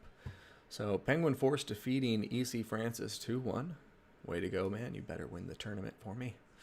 And then we got Charix defeating Han Chosen of the Norns 2-0. And so we can go watch that semifinal to start things out. Tank and Libsd still fighting it out to see who goes to the next semifinal against ODM Hanadins.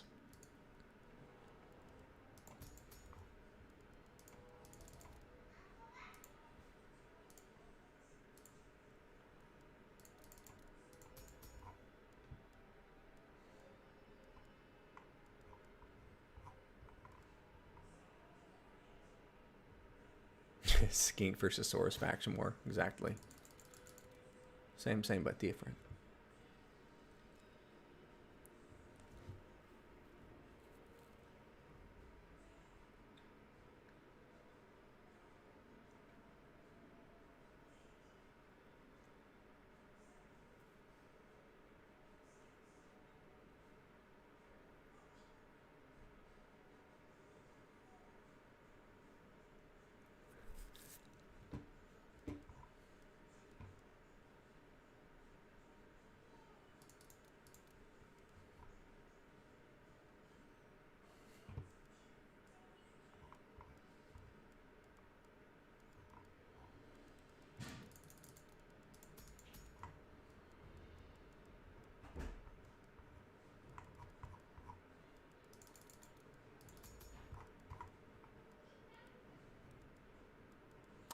Where are they? I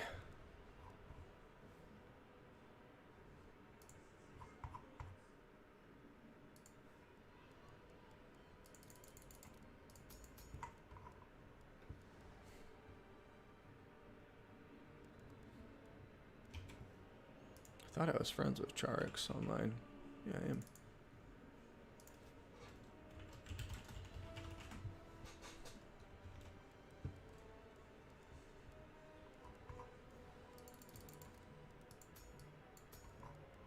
Alright, ladies and gentlemen, I'll be right back, just getting a call.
All right, ladies and gentlemen, I apologize for the wait. We were having trouble getting in contact with Penguin Force, who I hope doesn't drop out because I want him to win the tournament since he beat me. However, we went to the other semifinal, so now we have ODM Hanadins versus VM Tank. So starting with Hanadins in blue, he has the Beastmen. We're going to have 4 throwing axes, 4 Centaurs, and the Sons of Goros ROR Centaurs with great weapons. For the infantry, Ungor Spearman Herd, looks like we're going to have 5 of them. And then we are also going to be looking at a Bray Shaman of Wild and a Bray Shaman of Death. Going to have Traderkin and what I assume would be Spirit Leech. No, it's actually going to be Doom and Darkness, if I'm not mistaken. I may be mistaken. Let me see. Where the hell are you? Morgor the Shadow Gabe as well. No Torox. He's going to have his Manticores, or his Chaos Spawn summons, and nothing else. And it's aspect of the Dread Knight that will be on top of that Bray Shaman. We have a Tuskor Chariot over here on the far right flank, and that's going to round out the Beastman force. Now, for the Wood Elves. Got a fun army ahead of us. Looks like we're going to have Deep Wood Scouts with Swift Shiver Shards. Going to have 4 of them. We're going to have 1, 2, 3, 4, 5 Dryads. Got 3 Glade Riders with Spears. And then we got 1 and 2 Wild Riders. Supporting this army, we're going to have Durthu. And Durthu, the Ancient Tree Man himself, is going to have the Sword of Daith, Pan's Impenetrable Pelt, Flock of Doom. We're also going to have Wild at Heart, so no Manticore summon here for this army. And that's going to round out the Wood Elf army. So, Beastmen are going to have to turn around lickety-split, but fortunately for them, they aren't deployed like exactly in front of the Wood Elf army. Otherwise, they would have been in for Pound Town. So right now, the Beastmen should be able to rack relatively easily. You can see right here our blue player playing this right. He's pushing out straight ahead, and then I think he's just going to turn around to face this army. And yep, there he goes. He's just turning his force around. And we will see if he can keep his composure here. It looks like he's done a good job, like I said, just running forward and then turning to face his army without, like, you know, trying to turn around completely and get into bad engagements. Traderkin going down. Oh, no, just kidding. It's a Flock of Doom going down here on top of quite a few of the Beastmen units. Hitting the Centaurs, doing some good damage, but now they're all going to be running out of it. Deepwood Scouts opening fire. And it looks like Centaurs are going to be their targets.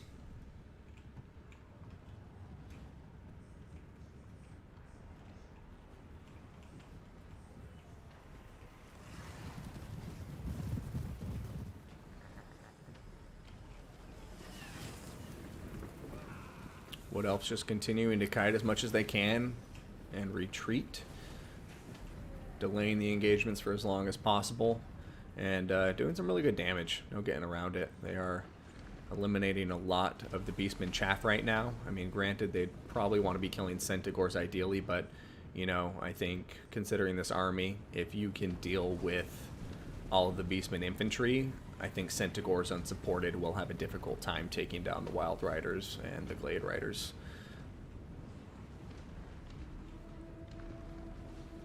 Alright, looks like the Dryads are coming out to play now, feeling like they have a good enough advantage. Oh, no, feigning an attack, but then pulling back again. It looks like they're drawing the infantry forward, getting more blobbed, and the Centaur, or the Ungor herd, every single one of them now is at or approaching half health. So very good kite play here from the Wood Elf player so far. Wild Riders coming in for a nice counter charge, hitting the Tuskor Chariot, stopping them in their tracks. Not doing the most damage on the charge against them, but, you know, still hitting them. But over here, a counter charge by Centaurs coming in, going to be well timed, hitting those Wild Riders, and there's infantry support on its way. So right now, Wild Riders perhaps, you know, maybe not getting the best trade here, but they are doing a ton of damage to the Tuskor Chariots, who are down to 3 models. Over here, Durthu coming out to play. Looks like Sword of Daith and a Flock of Doom were going down there. Terror kicking in on top of the Sons of Goros, though. And already the Wood Elves just crushing that center engagement. Wild Riders and Glade Riders, or I guess just Glade Riders, my apologies for the lie, are pushing forward, trying to screen out the Centaurs, but they are going to get countercharge here. Durthu turning into the Ungor Spearman herd with some Dryads. They should tear her out very quickly here. Throwing axes all getting into range though, and this is where Durthu could be in a lot of trouble. He has nothing to heal him, and these throwing axes are going to be a pain in the ass. So he's got to play this carefully. This is by no means a sure win when you have 4 Centaurs with throwing axes in the field and all 3 of the Beastmen leaders on the field, including one with Spirit Leech and the other with Traitorkin. Those are some pretty effective damage spells. Over here, Wild Riders getting into the combat. Flock of Doom going down 2. Blade Riders with Spears charging in along with Dryad support, and that is what the Wood Elves needed right there, is that Dryad support to deal with the Ungor chaff. But this is a very close fight here. I'm not sure which way it's going to go. Could go either way, no doubt about it. Looks like the Beastmen are slowly but surely pulling it into their favor, though. Back here, Durthu regrouping with his rear guard. Deepwood Scouts over here just eliminating Chaos Spawn summons. And there's actually still quite a lot of Wood Elf firepower here, but the balance of power is going against him. However, I think it is a bit falsely inflated as these Chaos Spawns will time out in the near future. However, a very big victory, no getting around that. Over here for the Beastmen forces as they eliminate some Wild Riders. That engagement does end up going their way. A Flock of Doom in revenge will go down, but I don't know if it's going to change the course of the battle here. Over here, Bray Shaman of Death getting attacked by Durthu. Durthu not messing around, causing a terror out. Another big hit from Durthu now. Glade Riders with Spears pushing out, trying to eliminate or push back at least the Centaurs are throwing axes to keep Durthu as safe as possible. Chaos Spawn Summon about to time out. We'll see what that does to the balance of power, if anything. At this point, Durthu, though, very precarious positions, but he is hero sniping now. He's like, hey, Bray Shaman of Death, say hi to your mother for me. Hey, Bray Shaman of Wild, say hi to your mother for me. But he actually kind of lost his attention there. Looks like he's going to let the Bray Shaman of Wild escape. But Deepwood Scouts with Swift Shiver Shards are firing away, and they are decimating into any of the Centaurs or anything else that stays close to Durthu at the moment. So they still have decent ammunition, and this fight isn't over yet, ladies and gentlemen. The balance of power very heavily in favor of the Beastmen right now. I'm not super inclined to agree with it. I guess it's just given the throwing axes and Morgor that balance of power right now. Oh no, but the Wood Elves need to kill the Bray Shaman. If they can rout both of the Bray Shamans off, that's going to help them so much in the balance of power. They really, really need to be doing that right now. Over here, Deepwood Scouts focusing down the Bray Shaman of Wild. That should be a good pickup there. Over here, these throwing axes coming in after Durthu, but taking a volley to the face, and they're going to start routing and perhaps shatter immediately. Alright, Bray Shaman of Death coming over here for a Spirit Leech on top of Durthu. I'm betting you money. And it's going to get it unless the Deepwood Scouts fire and rout it immediately. But I don't think it's going to matter. There's still so many Centaurs left. Bray Shaman of Death charging at Durthu. Durthu coming in for a big hit. Looks like the Bray Shaman actually didn't have a Spirit Leech ready to go. One big hit to the back, and that Bray Shaman's going to go down for the count. Morgor the Shadow Gave does have immune to psychology, so he won't be terror routed. Deepwood Scouts in combat with Centaurs. They should be able to win. Deepwood Scouts aren't the worst in melee combat, to be honest. But the balance of power is still just so far away for the Wood Elves. Right here, Swift Shiver Shards firing into the Centaurs are throwing axes. A Sword of Daith going down on top of them as well.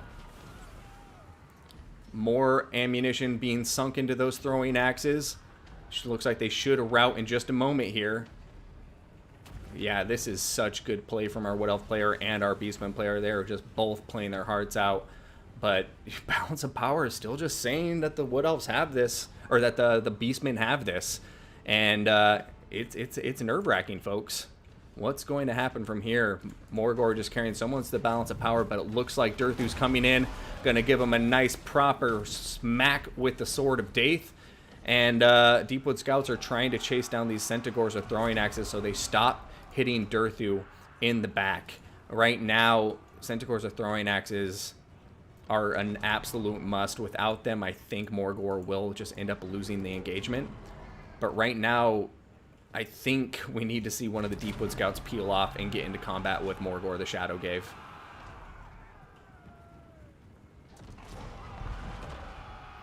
Alright, Pan's Impenetrable Pelt in melee defense and physical resistance buff is going to help a lot in this melee combat for Durthu. 72 melee defense, 73 melee attack against Morgor's 55 and 45.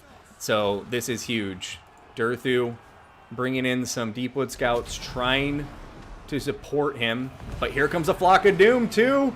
Flock of Doom going down, hitting the Centaurs with the throwing axes.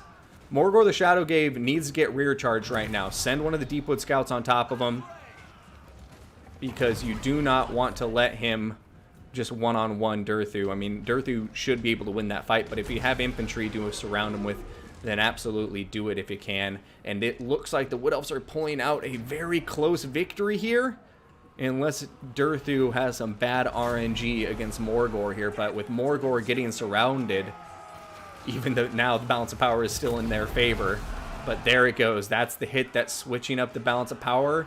Durthu looks like he's going to be able to win it from here. But oh, look at this. Centaur is routing the Deepwood Scouts with Swiftshiver Shards. They're coming in for a big charge here on top of the Deepwood Scouts. But Morgor is now routing. And with Morgor routing, that's going to be it. Flock of Doom coming down. And I think we have a GG, an incredibly good game to both of these players.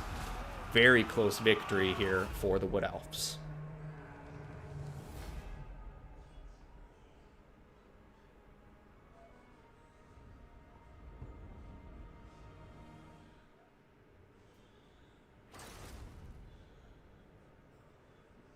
Best not to look at balance of power, but the reason it's important, Viking, as I'm sure you can attest, is it's like it affects army losses and morale and different things like that. So, yeah. Tree with a sword, I believe. Morgor so weak. He's a tanky lord, but he's definitely not like a good killing lord. And like Sigvald would stomp him. Durthu there doing some good work. The Swiftshiver Shards there really proving to be the win condition in the end, as the Wood Elf large units just really didn't actually do too well for themselves. Dryads do suffer against Centaurs mightily. The Centaurs really just setting the pace of that battle. Centaurs are definitely back in style for the Beastmen right now. But Durthu playing it smart, keeping his eye on the win conditions. And as a player, it's important, I think, to not pay attention to the balance of power. I would agree with Viking there, because it can get in your head when you don't need it to be in your head. But yeah, very close game.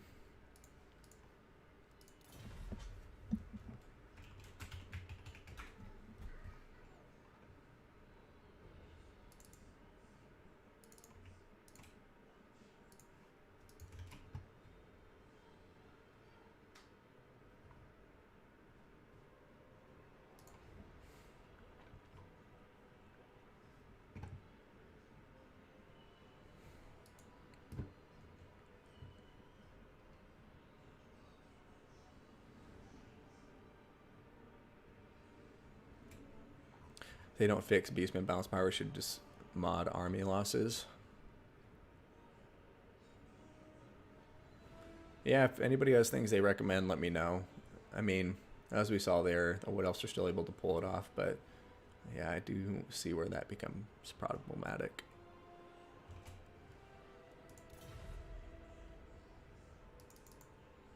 All right. We got Wood Elves and Chaos.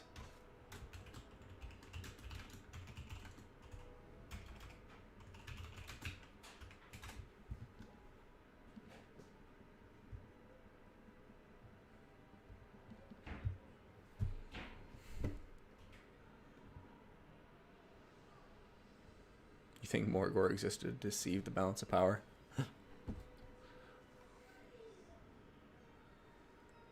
That is my sole purpose in life, to deceive the balance of power.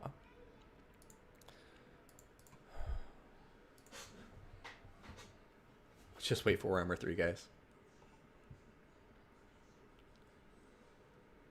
I think it's a necessary mechanic to a degree, because, you know, it prevents, you know, maybe a player from draw kiting as easily.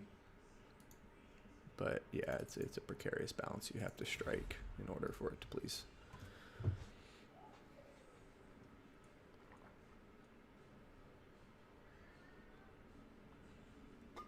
My teeth look huge. All right, got Wood Elves, Lizardmen, Wood Elves. All right.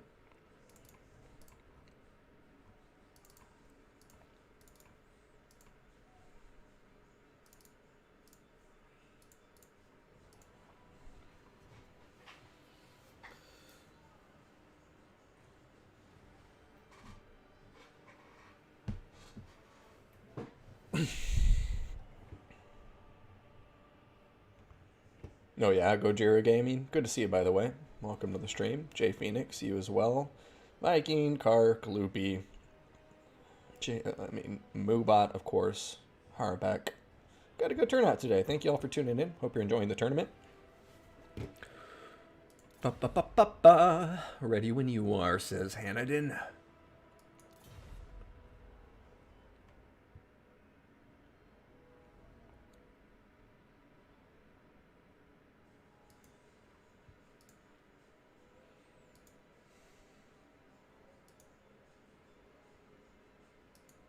OPM.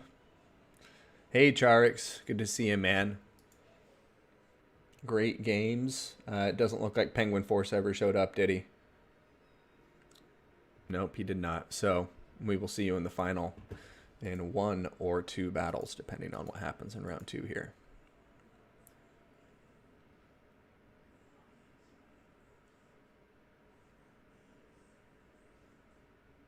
Be sure to take notes, Charix.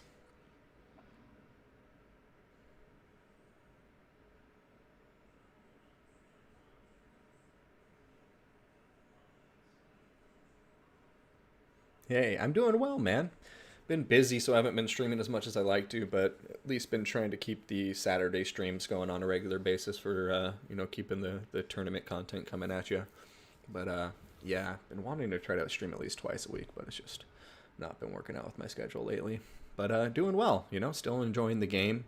Ready for Warhammer 3. Excited for that. And, yeah, but overall doing well.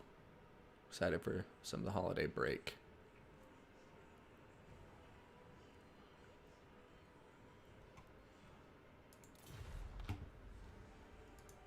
All right, tank readying up. Hanadin said he was ready to go earlier and has just readied up himself. See you guys on the battlefield. So removing the army blocker, you can see the map is Oakenhammer. Definitely a player favorite. See it in almost every tournament I cast. And I usually keep it as one of the options in the map picking pool. Oh yeah, Migsa. Very excited for the scene to pick up again. I need to ramp up and get ready for Warhammer 3. As I said earlier in the stream, I have people who've been subscribed to me for 4 years, and my stream content quality has not improved at all in those 4 years, so gotta pick up my game. But round 2, starting with our red player here, we have VM Tank leading the Lizardmen. 4 Chameleon Skinks going to be up front for that skirmishing potential. And then taking a high-level view just so we can get through the army quickly, we have Skink Cohort with Javelins. Looks like 3 of them, one single Skink Cohort. We're then going to be looking at Saurus Warriors with Shields. Looks like we're going to have 2 of them in total, as well as the Legion of Shakwa ROR Saurus Spears. Here, for the large units, we are going to be looking at some Cold One Riders. Looks like we're going to have 1 and 2 of them on the field of battle. We got 2 Bastiladons with Arcs of Sotek, and then we have Lord Mazdamundi himself leading this army into battle. Ruination of Cities, Banishment, Shield of the Old Ones, Apotheosis, Harmonic Convergence, and Net of a Mintok going to be his spell kit. He's also got the Sunburst Standard Hex Waddle for the melee defense and Missile Resist buff, and Greater Arcane Conduit because he's a badass magic lizard. All right, now for our Wood Elf player here, ODM Hanadin's on ODM Hanadin's on do or die, basically. Not match point. It's the opposite. It's match point for VM Tank, our red player. So right now, Hanniden's fighting to stay alive. We have 5 Eternal Guard with shields. They're going to be backed up by a Dryad, 3 War Dancers, and then we're going to be looking here at Glade Guard with Starfire Shaft, 3 of them, and then 2 Glade Guard with Hagbane Tips. Back line is going to be protected by Glade Riders with Spears. And then leading this army into battle, we have Dryka. She's going to have Penumbral Pendulum and her Dryad summon. Nothing else. Hello, sexy Wood Elf women. So, here we go. Ladies and gentlemen, the battle has begun. And let's see who comes out on top between the scaly ones and the hippies. I put my embosses on the wrong syllable. Alright, Chameleon Skinks beginning to open fire, hitting the unshielded flanks of the Eternal Guard with shields. Nicely done there. Eternal Guard do have the silver shield, so they're going to be pushing out in front to get that 55% missile block chance going. Wood Elves, honestly, I think should refuse their engagements right here. They're running, you know, perpendicular to the Lizardmen army right now, and it's putting no space between them. In fact, it is wasting time because the Glade Guard are not opening fire as of yet. Here they go, the Wood Elves beginning to open fire, but I do think they made an interesting decision, perhaps not one I agree with, by going that route. But anyways, here it goes. The Ark of Sotek in a very precarious situation. It's just coming right into the jaws of the beast. War Dancers now diving out to countercharge Saurus Warrior Spears. And this Ark of Sotek may just go down right now. It is really in a bad position. Over here, Wood Elves coming out, charging with the Glade Riders or Spears. Cold One Riders coming out to countercharge. And more Glade Riders coming in to countercharge in turn. This Ark of Sotek, I think, being used very recklessly here by VM Tank. It's going to be shut down pretty quickly.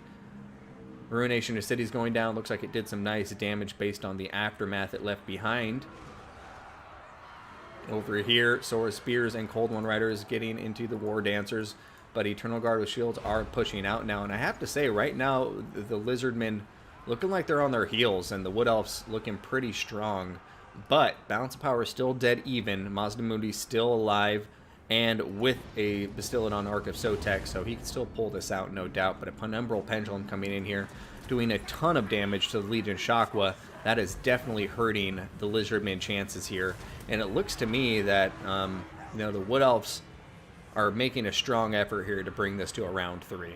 So ODM Hanniden's fighting this with a great sense of ferocity, but we are now seeing the Lizardmen starting to get their hands in the cookie jar, some Chameleon Skinks, and Bastillodons getting into the back lines on top of the Glade Guard. This one getting countered by a Dryad summon and Eternal Guards with shields, so nice play there. Malevolent Dryads going after these Chameleon Skinks. Meanwhile, Wood Elves continuing to push forward, trying to shut down this Ark of Sotek. Ark of Sotek is in a combat that it wants to be in right now. Non-armor piercing infantry that does not have a bonus versus large. And these Dryads are going to start getting bit by snakes. How that would bother a Dryad, don't ask me, but I guess trees are scared of snakes sometimes. Over here, Penumbral Pendulum once again coming through and just demolishing Lizardmen infantry, really hurting their chances to come back into this fight. And yeah, unless something changes very quickly, I think the Wood Elves have this in the bag.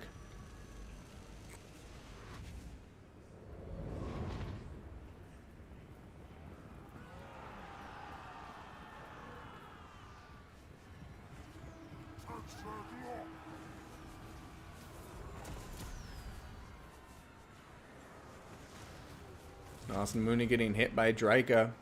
Not liking it.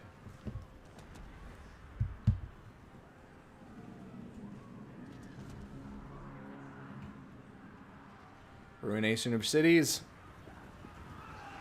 getting canceled. Looks like the Lizardmen do have a pocket of resistance over here that they're trying to get going. Terror may be kicking in. There it is on top of the Eternal Guard.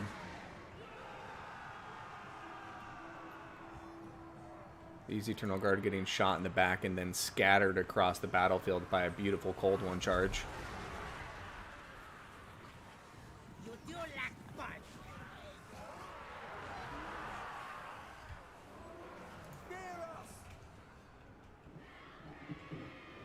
Alright, Draika in combat with the Chameleon Skinks. Mazdamundi making his escape. Legion of Shakwa, I think slowly but surely going to get knocked out here by the War Dancers and the Glade Riders. But putting up a noble fight nonetheless over here. Ark of Sotek going to get shut down, getting routed, and that should allow these Glade Guard to regroup and come back. And I think it's going to go down for the count. Poor, poor dinosaur. Forest courses through my veins.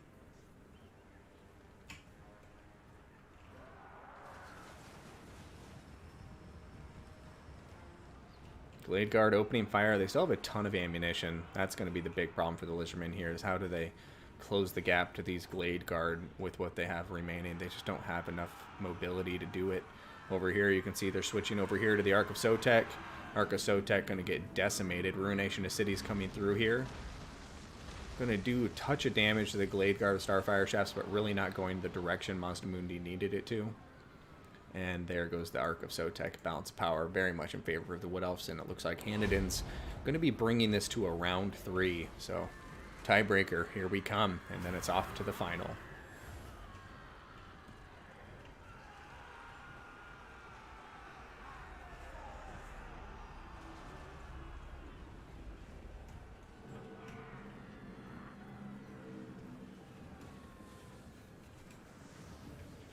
Skin cloth shot.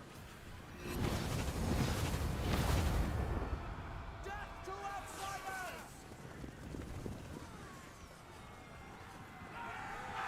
We are the Emperor!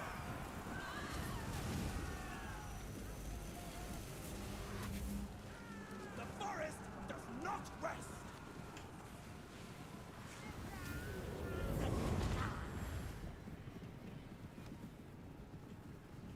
I'm done here.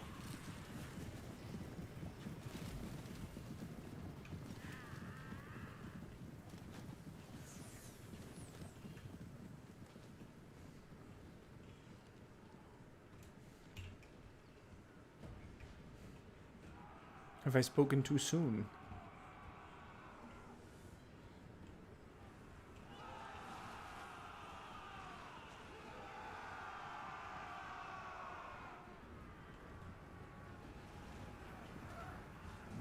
Attack Sadu Sadu. Another Apotheosis going down on the Ark of Sotek.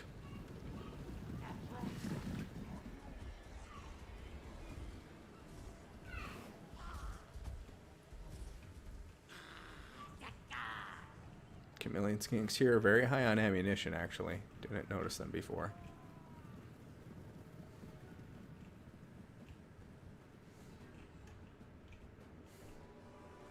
This is insane. Could VM Tank bring it back and win it here? Hey guys, Adius, good evening to you. Welcome to the stream. Ay, ay, ay. Glade Guard still have enough ammunition to pull this through, I do believe. Another Apotheosis going down on top of the Ark of Sotek, but it's going to get canceled out pretty much by all the incoming fire. Chameleon Skinks coming through, opening up on top of the Wood Elf forces. They do have that 40% missile resistance, but there's still plenty of ammunition here on some of these Glade Guard. And now Mazdamundi is getting focused. And I mean, it's the Lizardmen here just desperately trying to outlast the remaining Wood Elf ammunition. I just don't think they can. These two weak units have plenty of ammunition to keep the attacking order fulfilled. And I think the Wood Elves are just going to take this. But here's the thing. Lizardmen have Terror. Wood Elves don't. Terror is a powerful tool, as we know. If he gets those Chameleon Skinks going into some melee combat in the late game with Terror support, they could potentially pull off a chain route here. Alright, Glade Guard getting in melee combat with some chameleon skinks now.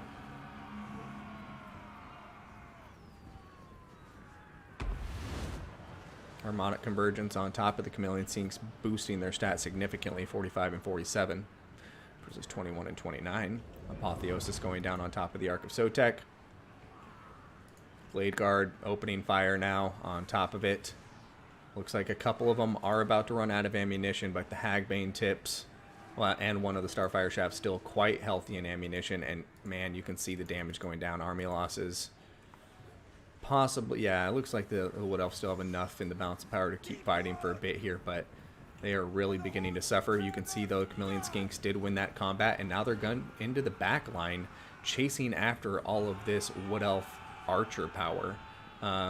There they go. Chameleon skinks are much faster too. They have a speed of 48 versus like 30 or 31 by the looks of it. And so time will tell. Right now, these chameleon skinks turning around to get in combat here, but looks like that's going to be all she wrote. We're going to a round 3, ladies and gents.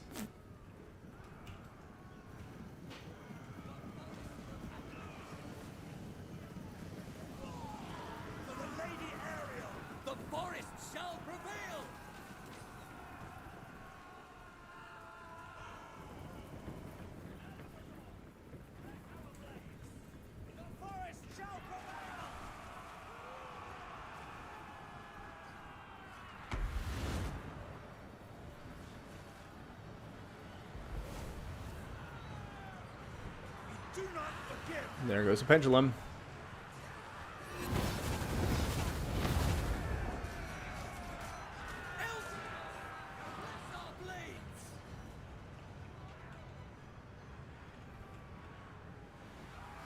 Okay.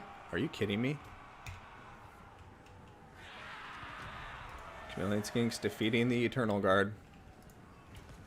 Masamudi on top of one of the Glade Guard. Chameleon skinks into the other Glade Guard. Draika, though, I think still can do this. She's chasing chameleon skinks. Oh no, she stopped chasing them. They may come back. Over here, Mazdamundi getting the route. But he's getting shot. Can he stay alive? Hagbane tips firing away at him. Mazdamundi going to have to come in and chase. Now this is... oh my goodness gracious. There goes the route. Mazdamundi trying to close the distance here. He's down to 1,400 HP, just under. These Glade Guard have now come back and are opening fire, so that means even once he gets in combat, he's going to be getting shot, and that's going to be it. Very close game. Tank bringing it back a couple times there almost, but Odium Handedins tying it up 1-1, ladies and gentlemen.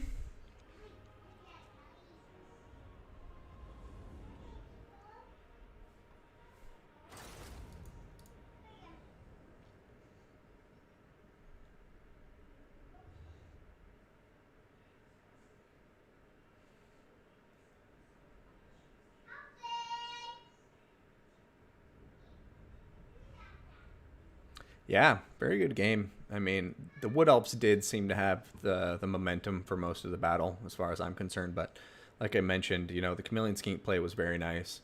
One of the Arks of Sotek, I think, was pretty reckless in the early game, but they still got about equivalent value between the two of them. So, you know, great game. Both players, this Wood Elf build, I like the aggressive play style.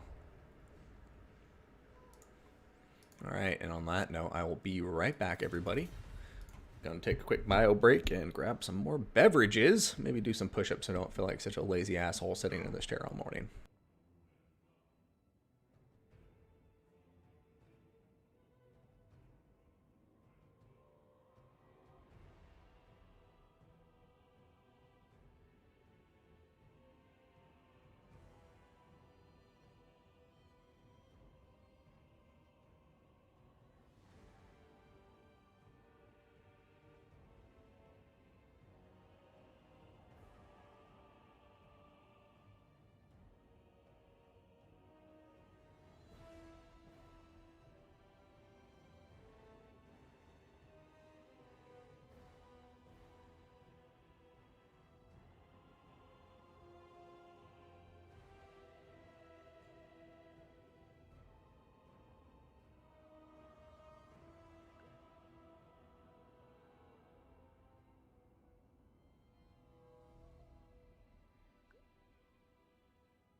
Hello?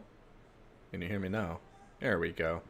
Okay, welcome back, ladies and gentlemen. Looks like Hanniden's still getting his best of 3 ready, or his 3 faction picks. Let's get going, boyos.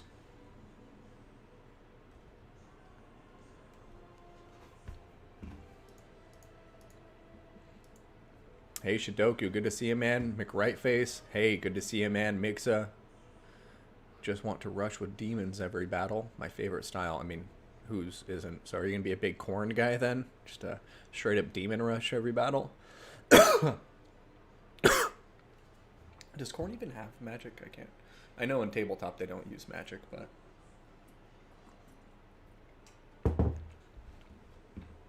I want to say they don't have any magic in game either. Somebody correct me if I'm wrong. I'm curious to see how they balance that since magic is such a potent force. If they're just kind of like dwarfs where they get magic resistance and their own abilities kind of thing. Alright, we've got Hanniden's with Chaos, Vampire counts, and Dark Elves banning Dark Elves. Cool, no magic. Thank you, Harabek. Because I know in lore and everything he despises magic, so I'd be surprised if he did in game.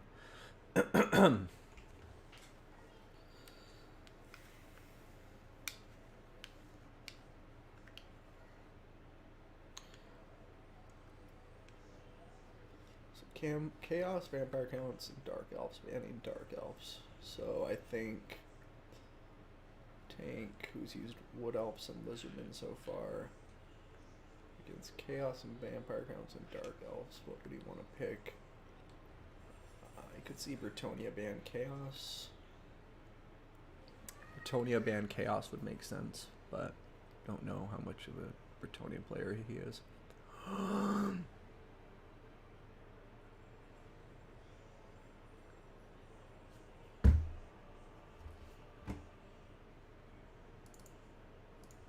We got Warriors of Chaos versus Norska, ladies and gentlemen. Get hyped.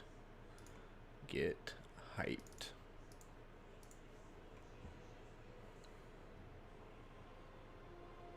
I think Slaanesh will be the way to go for multiple reasons. Slaanesh looks awesome. I think as far as aesthetics go, Slaanesh and Sinch look the best. But I think that's just a personal taste thing, because I love Nurgle. I really do. But, he's just not really going for a pretty aesthetic now, is he?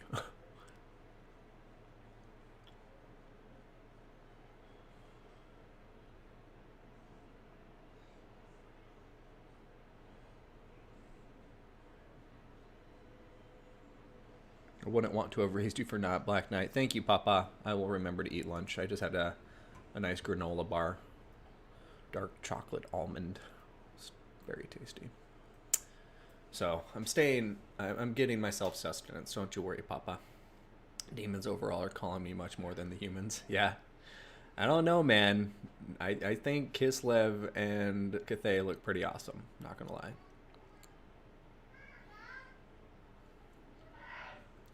The best look in the best trailer. Fair enough, man. I'm happy to see some people in here like in the Nurgle. I think Nurgle is a much more like fun sense of humor faction, kind of like a Greenskins, you know, where your dark elf pretty mains are gonna go with Sinch and Slaanesh. Yeah, Cathay looks very cool. I think they'll be competitive. They look like they're gonna play similar to like a more defensive dark elves. Like that's. I don't know. For some reason, they remind me of like Empire and Dark Elves mixed together. Empire Elves. They look like they play like Empire Elves. Exactly, yeah.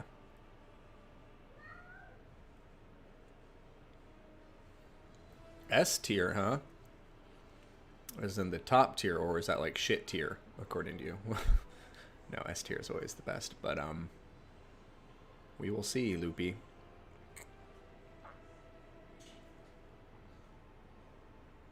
Kislev is Empire Dwarfs.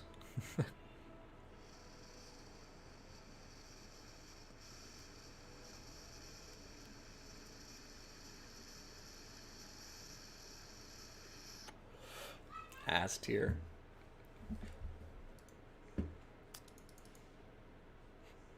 Exactly. A tier. A for ass. Oh no, a vape. I'm terrible.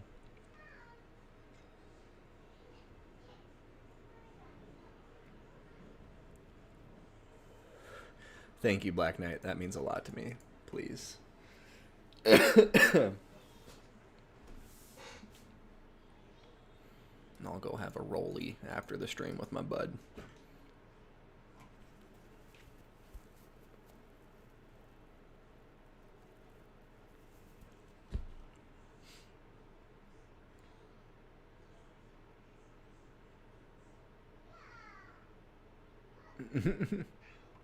S, A, B, and C tier.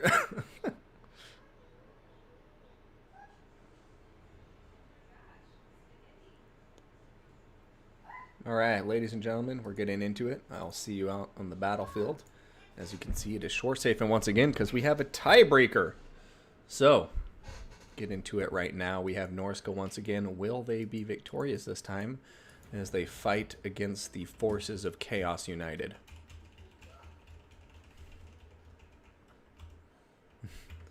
VC tier. Got our vampire count peeps in there. What's up, Viking?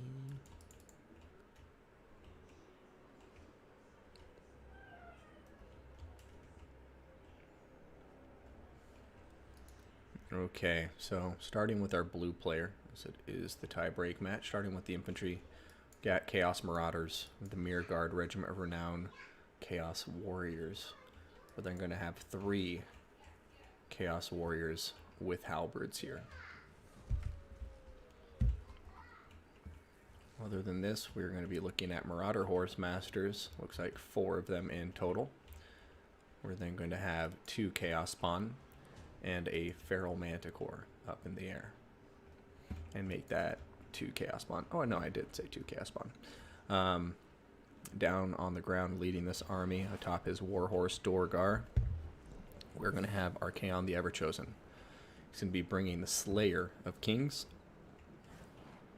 Standard Die, Burning Head, Cascading Fire Cloak, and the Kindle Flame passive.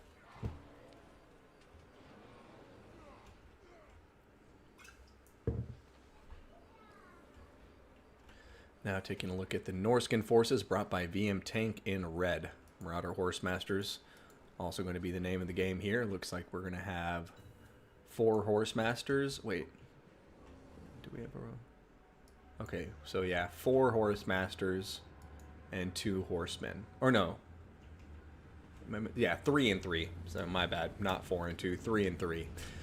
Beast of Tashnar up front. We're going to have 3 Norskan Ice Wolves. Got Chaos Marauders with great weapons. Going to have 4 of them. We have a Shaman Sorcerer with the Lore of Metal with Final Transmutation and Plague of Rust on top of a Chariot. And then Wolfric the Wanderer, Hunter of Champion, Fighter Die, and Seafang. And he's on top his War Mammoth this time, ready to rock and roll.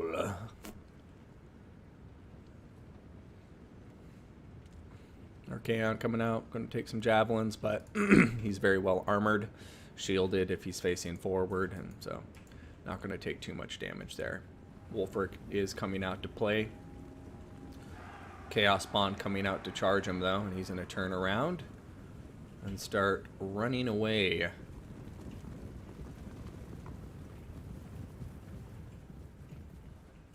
Archaon the Everchosen coming out to play as well, and that would be quite a fight.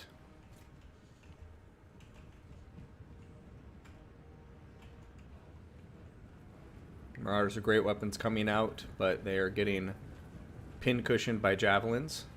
And now they're getting countercharged by a lot of Chaos Infantry. And a Manticore is going to dive in too. So that's going to be a loss there for VM Tank pretty early on. We'll see. It looks like he's trying to bait an engagement so he can catch some of the Horse Masters with Ice Wolves. I don't know if this is going to pay off though. I think he's just going to get clogged up with the Chaos Spawn and then end up taking a lot of damage in the end. And it looks like, yeah, getting pinned in place. Some of these guys are wavering. Norska ahead in the balance of power, but already suffering some casualties. And we'll see if they can start picking up some good trades of their own. They are starting to, poke here and there, causing a little bit of damage to the infantry and halberds and some to the skirmish forces over here. Beast of Tashnar did just dive into combat now, and you can see some of the horse masters are going to be paying the ultimate price, but once again, I think they're just feeding more into the Chaos Meat Grinder here. The Manticore is coming in, going to get a terror out.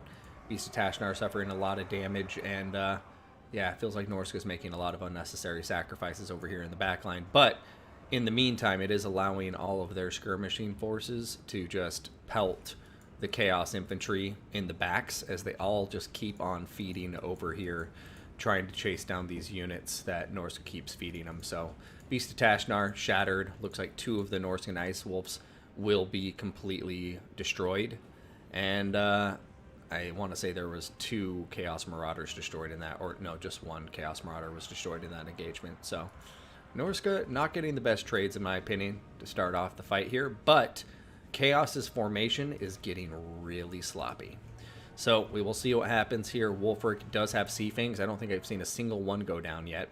And his Sea Fangs are going to be absolutely key here. And if Chaos doesn't start, getting a more disciplined formation going here, they're going to suffer casualties. Here comes the first Sea Fang. It's going to go right through some halberds. Going to miss the second unit, but hit the third unit.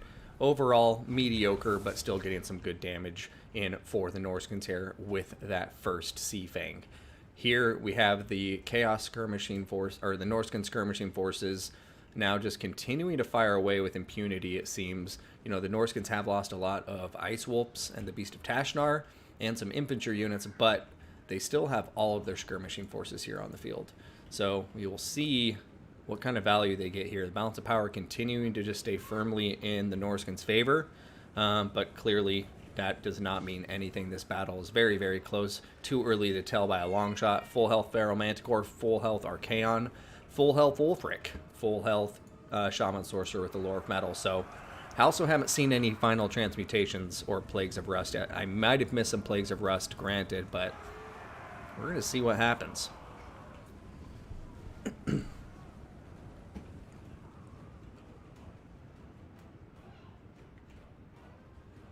All right, nice rear charge coming in here. Horsemen finding an opportunity to rear charge the Marauders, taking it, but then getting countercharged by Horse Masters. So once again, maybe not the best trade in hindsight. The Marauders with great weapons are diving in to, provide defense for their retreat, but those Marauder Horsemen took a lot of damage in that engagement. Over here, Halberds, one of them pretty low health, the other 2 still hanging in there firm. Over here, Wulfric the Wanderer coming in for a charge, though. Now he's coming after the Feral Manticore.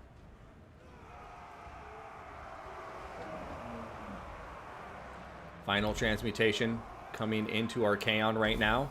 It's going to be Overcast, so upgraded final transmutation hitting Archaon, and 1 Halberd doing some decent damage. Shaman Sorcerer taking some damage from Archaon, though, in turn. Wulfric not really wanting the engagement just yet. Looks like Slayer of Kings is still active, so Archaon's going to be doing boohoo damage, 952 weapon strength. Wulfric's got to be careful, but he's still taking the engagement. Halberds are in there supporting Wulfric, or Archaon as well, and Wulfric is getting shot in the back by javelins. So this is not looking like the winning engagement for Wulfric to be taking. Sea Fang is coming in to support, though. Oh, it got canceled! Burning Head coming in to take out the rest of the Marauders. And here comes the Shaman Sorcerer of Metal for a rear charge. Wulfric is starting to retreat from the engagement. Archaon was held in place by these Ice Wolves for a moment, and the Shaman Sorcerer and Wulfric are going to try to pull out the back here. And we do see Marauder Horse Masters and Horsemen for Norska over on this side of the field. So maybe they can get something going here, but as you can see, the balance of power is completely flip-flopped and gone over to the forces of Chaos for good reason, I have to say. I mean, at this point, Norska is looking very, very weak. They have nothing but their skirmishing forces, some Ice Wolves, and Wulfric the Wanderer looks like he's going to die right here. Doesn't look like he's going to get out. He still has 2,000 HP, but I don't know if that Shaman Sorcerer has another final transmutation ready to go, and even if he does it matter. I'm going to be getting charged by Chaos Spawn and Archaon. Horsemen diving into combat over here for some reason. Manticore staying up in the air. And it looks like Norska's trying to do one last ditch effort to regroup here and pull their way back in the fight. Seafang in a beautiful position. Oh, that was a good Seafang. There was a lot of elite Chaos Infantry blobbed up in that engagement, but that will be the last Seafang that Norska has. There should be another final transmutation available, and we will have to wait and see when Norska pulls that, because that's really the last chance they have, is a Hail Mary Overcast final transmutation. And if Chaos blobs up enough to allow it, it could happen, and this might be Norska's opportunity, but I don't know. I might be talking out my ass. He may not have enough Winds of Magic, because maybe he was using Plague of Rust a lot. But over here, it looks like Norska regrouping, I would say for the last time. This is their last chance to get some momentum and pull this battle in their favor. It looks like they're going to take every advantage they can get and immediately run over here to rout off these Marauders and regroup what remaining forces they can. Horsemaster's coming over here to try to, screen the Marauder Great Weapon retreat. Still a bit of ammunition for the forces of Chaos here. Wulfric all the way down to a mere 1700 HP. And if the final transmutation is the only path to victory I see for Chaos, or for Norska here, other than a, unforced error from Handedins here. And based on how these guys have both been playing, I'm not going to see, I wouldn't count on any unforced errors to come into play.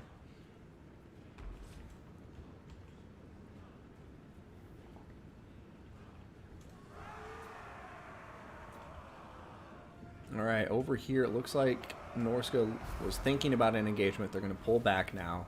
Horsemen going to hit these Marauders. It looks like Chaos is doing, I don't know, but he looks like he might be blobbing up. What? There was another Seafang. I missed one.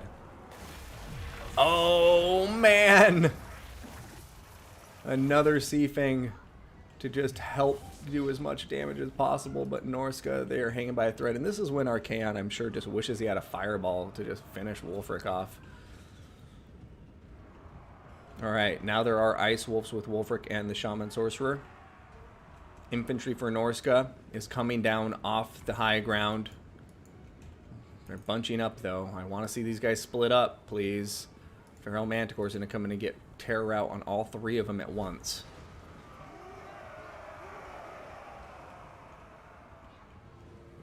Alright, Standard Die is on top of Archaon right now. Marauder Horsemaster's coming in, throw their last javelin volleys into the Mammoth, bringing it down to just under 1500 HP. Here comes a burning head through the Ice Wolves, but it's going to also hit some Chaos forces there too. Not going to be the biggest deal for Norska there. I think the Ice Wolves taking minimal damage. Shaman Sorcerer running away. You can see over here all those Marauders with great weapons were routed. We have another Horsemaster, relatively good health over here. And, yeah, Norska, I think, is having a hard time here deciding what engagements to take and what not to take. And just coming out short here. You can see he's continuing to get focused by all of the Javelins. I think that is the last of their ammunition, though. So now it's going to be an all-melee brawl from here. But Wulfric already very low on HP. Archaon has about twice his HP, and I'm sure another Slayer of Kings just sitting in his back pocket right now. The only question is if Handedins, for some reason, makes an unforced error here and blobs up everything with Archaon. I really think that's the only path to victory for Norska. I'm just going to keep being a broken record of beating that dead horse. Over here, we're going to be seeing some of these Horsemasters wavering. Another burning head coming down, and this one's very well placed. It's going to go right through them. But in comes Wulfric, this Mammoth, but there's the terror out. GG, well played. No final transmutation to come into play here. Looks like there was some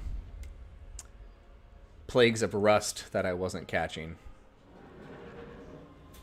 Oh, it does always miss Wulfric. That's right, because he's sitting on a chair and it targets him, and it always goes over the damn Mammoth. Damn, yeah, very good game. I guess maybe he just didn't have the Winds of Magic to pull out that final transmutation. Because yeah, I was just waiting for it, and it looked like there was a few opportunities there, perhaps to get it off and win the game. But I guess ultimately I just don't like the Plague of Rust in here. For me, Final Trans is one of those spells that it's like an Alpha Strike spell, and it's so... I don't know. I guess Plague of Rust is the best spell you could bring with it, but it's so much Winds of Magic that... I don't know. Let me know what you think in the chat, but I almost think just bringing Final Transmutation is kind of the way to go if you're bringing it. Otherwise, I would maybe bring Plague of Rust and Searing Doom, because I think that's just more cost effective and you can get good damage output with the Searing Dooms. But curious to hear your thoughts too. And GG, well played. ODM Hanadins taking out VM Tank in a 2-1 fashion after being down 0-1 to VM Tank. So GG, well played to both of those guys. GG, well played.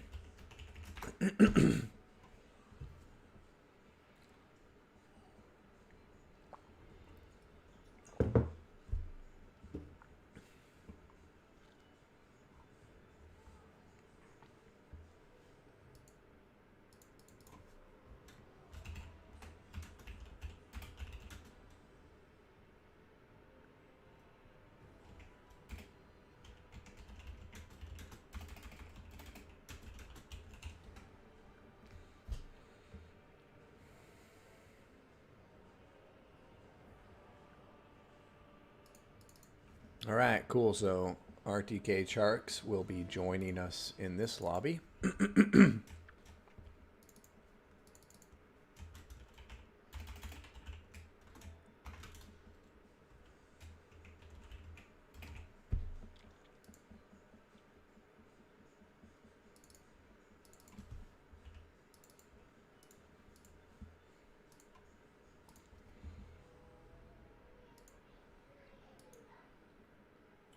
Had wanted to win with the last Final Trans. Yeah, no, the Manticore getting that terror out in the end definitely sealed the deal. Because I was waiting. I kept mentioning that Final Tran that I was sure was imminently coming. But nonetheless, man, great series. Well played to you. That first Wood Elf game especially was very nicely done.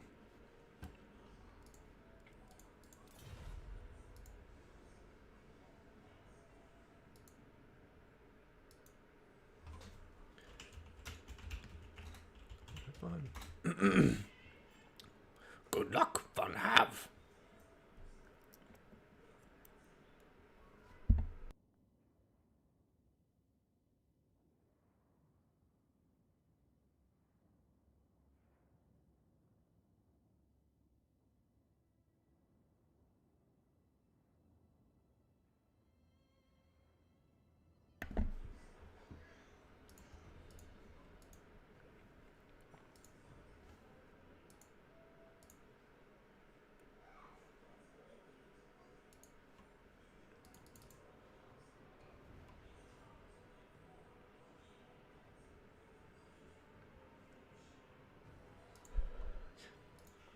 So what you feel after a long time is that Manticore is the greatest. I'm inclined to agree.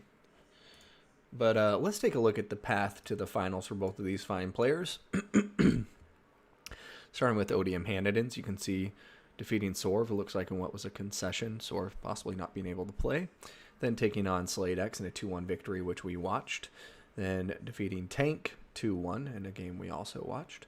And now here he is going up against RTK Charix. Now speaking of Charix, he had a path to victory that included defeating Dr. Jellyfish in a 2-1 manner. Han, Chosen of the Norns, aka Abe CNR, in a 2-0 match. And then defeating Penguin Force in a concession, as it seemed that Penguin Force was unable to continue in the tournament. So shame there. Was hoping he would go all the way, not to play favorites, but if you ever lose to somebody, the next best thing is them winning the entire tournament. So you can just say to yourself that you lost to the best. But anyway, so here we have it. RTK Charix taking on ODM Hanadins in a best-of-3 final. So let's see who comes out on top. Going back into the battle lobby, looks like we have Wood Elves and Lizardmen as the pick, and Tomb Kings as the counter pick, with a Wood Elves as the counter pick. So here we go, updating the factions accordingly. First time we're going to be seeing Tomb Kings today. I absolutely love the Tomb Kings. One of the best aesthetics in the game for sure. And also a good faction, especially in some certain matchups. And this is one of the matchups where I do like them, but it can be a toss-up between the two of them, although I think I favor Tomb King slightly.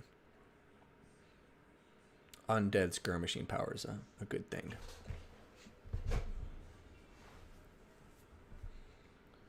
Yeah, the Manticore is a monster of the monsters. It's the king monster, honestly, in this game. Its attack animations are disgusting.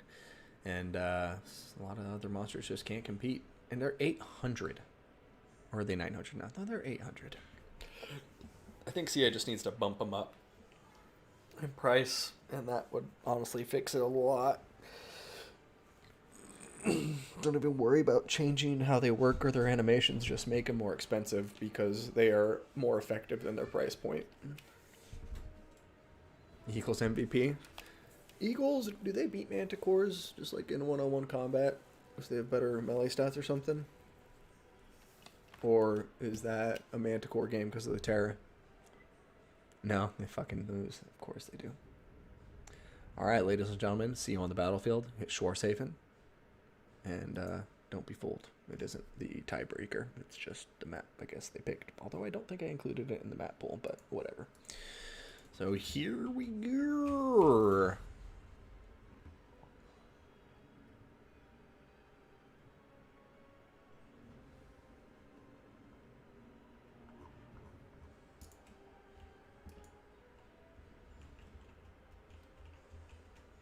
All right, ladies and gentlemen, let us begin, starting with our blue player, Odium Hanadins, with the Tomb Kings.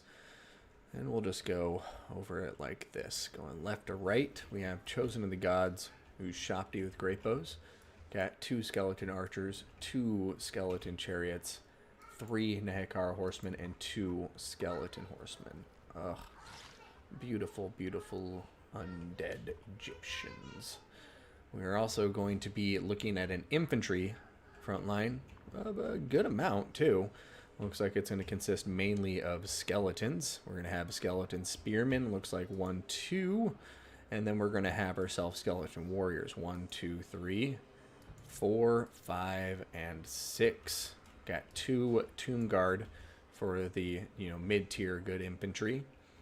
And then other than that, we're just going to have the leader of this army, which is Archon the Black.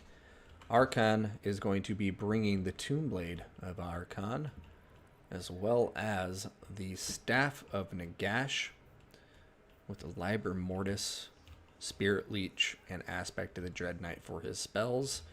And that's going to round him out. He's going to be on foot, so going to have to make sure he doesn't get sniped down by anything. If Dreyka's on the field, he'll have to watch out for. Now, taking a look at our red player, RTK Charix. We're going to have Great Stag Knights on his right flank. Who doesn't love a Great Stag Knight? Oh, beautiful. Also going to have a front line of Dryads vanguarded. Going to have 5 of them. The center unit going to be the Wraiths of the Frozen Heart, Regiment of Renown. We have a Branch Wraith amongst them with Orion leading him in the battle. Orion's going to be bringing the Horn of the Wild Hunt for that huge charge bonus map wide, 60%. He also has Hounds of Orion and Cloak of Isha. Branch Wraith is going to be bringing Earthblood, Penumbral Pendulum, and Call of the Wood. Now, for the left flank mobility, we're going to be looking at Wild Riders. We're going to have 1, 2, and 3. Oh, just kidding. 2 Wild Riders and a second Great Stag Knight. Going to be on the left flank. I'm going to stop offending any Australian audience members I have. And, yeah, Great Stag Knight. So 2 of them, 2 Wild Riders. Make that 3 Wild Riders. Just nothing but aggression here. The only missile unit in this army is Orion. And I have a feeling Mel Gibson here is going to be getting down and dirty and not really bothering to just kill people by throwing his magical spear. But by, impaling them, going full Vlad.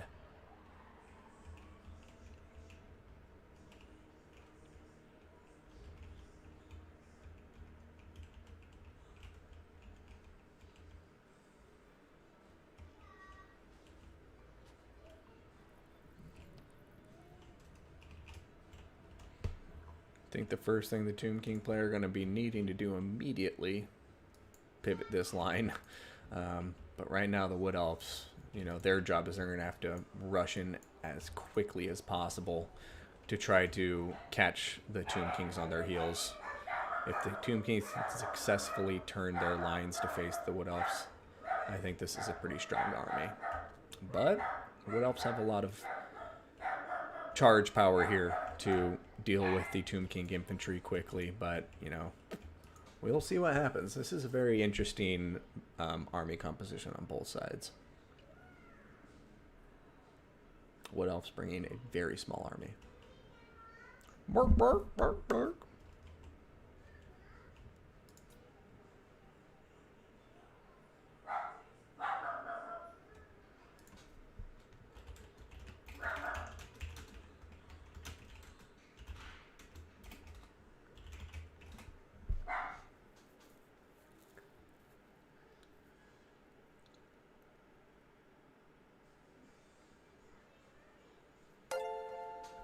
Hey Ninja, good to see ya. Thank you for the follow. And sorry to the players for missing that, but glad they got deployed. And so it begins. As you can see, Tomb King's doing exactly what I was talking about before the battle, which is start pivoting their line, refusing the right flank, because clearly the Wood Elf left flank is their strong flank. And they're gunning for the Tomb King right flank because the Tomb King army is very much a symmetrical build. You know, they haven't overloaded one flank or anything with their hero squad or anything. So defensive play style here with the Tomb Kings. And we'll see how they do. Spirit Leech going down on top of the Wild Riders from Archon. Now that's a great play. Definitely a very cost-effective target selection as it does kill models. Over here, Dryads coming into combat with the Skeleton Warriors. Now the Tomb Kings have an opportunity to punish them. Wild Riders going to countercharge the Skeleton Chariots. Skeleton Chariots do get on top of the Dryads, though, and are doing a good amount of damage, but now they're taking some damage in turn from the Wild Riders. Over here, I hate to see it, we're seeing these two units stacked on top of each other, trying to break through the same unit of infantry. Over here, though, Wood Elves doing a great job getting around here, getting engaged. Wild Riders and the Great Stag Knights are dominating the Skeleton Cavalry. There's only Skeleton Warriors here supporting, and the Skeleton Spearman is getting buzzsawed by the Dryads. Over here on the Tomb King left flank, they are definitely winning big, though. You can see these Dryads about to run out of time. Orion on top of Archon, but not doing the most damage with the Liber Mortis active. Great Stag Knights over here, I think, getting dragged down. But I know they're winning the engagement slowly, but the Tomb Kings just need to peel off one of these Spearmen to get on top of these Great Stag Knights, but it looks like perhaps a mistake. Just a little bit of time lost there from the Tomb King forces without that infantry support. Over here, Wood Elves' charge has been blunted by the looks of it. Their offensive is starting to take its toll on their forces. And the Tomb Kings, you know, clearly their greatest strength here is that they're unbreakable. They're just going to be able to outlast and grind against the Wood Elves here if they're playing it right. Meanwhile, though, Tomb King infantry, we still see the Tomb Guard. Where the hell are the Tomb Guard? So yeah, both Tomb Guard fairly low on health, below half health each of them. Over here, Great Stag Knights getting dragged down by the Skeleton Spearmen who have gotten in combat. Ushapti Summon does go down, I think, to pin Orion in place. And Great Stag Knights look like they're going to be trying to get the hell out of Dodge. RTK Charek starting to lose momentum. The Tomb Kings looking like they're going to be lasting for the long haul here. Skeleton Horse Archers coming out to fire away, but getting a bit too close. Wood Elves coming in with the Great Stag Knights and the Wild Riders to get on top of the Ushapti Great Bows and the Skeleton Horse Archers. And if the Wood Elves can deal with these skirmish forces, get the mobility dealt with, you know, they could cycle charge their way to victory. Orion is unbreakable. He's a killer. The Branch Wraith is still very healthy. Has Earth Blood, but it just looks like the Wood Elves are coming up short here. The Chariots, I'm sure, are going to be having crazy value at the end of this battle. We'll see, though. I feel like they're very pivotal in dealing with the Wood Elf infantry in this fight. Die, outsider! First spirits drag you to madness! You know nothing!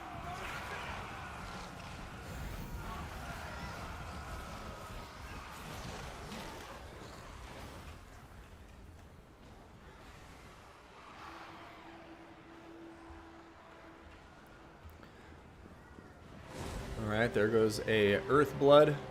Balance of power still going further towards the Tomb Kings. Orion looking like he's trying to get involved in the main engagement now, going right after Archon the Black. Nice hit on top of him right there. I don't know if killing Archon would be enough to turn this fight. Oh, a huge hit though! Orion, you dirty, dirty boy.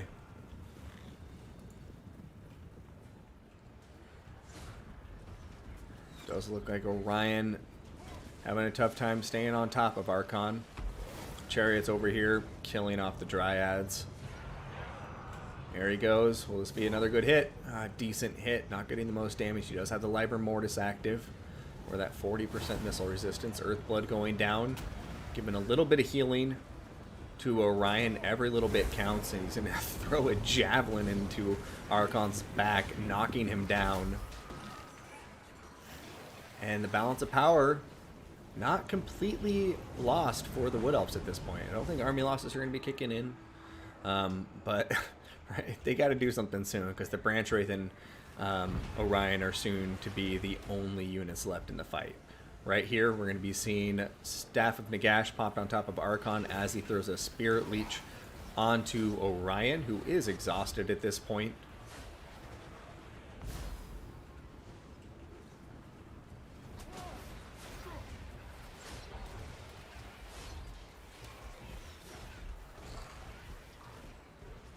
All right, he's gunning. He's going for it. Scroll of Shielding is active on top of him, giving him that 20% ward save. Mambo, thank you for the follow. Archon the Black still trying to escape, but he is just facing the fury of Orion. The forest itself has come to take his life, or his afterlife, whatever it is. And Ushabti, though, shotguns just firing away nonstop. Looks like they're missing him, though. Oh, God, Archon at 181. Archon, he's crumbling. There he goes. Orion.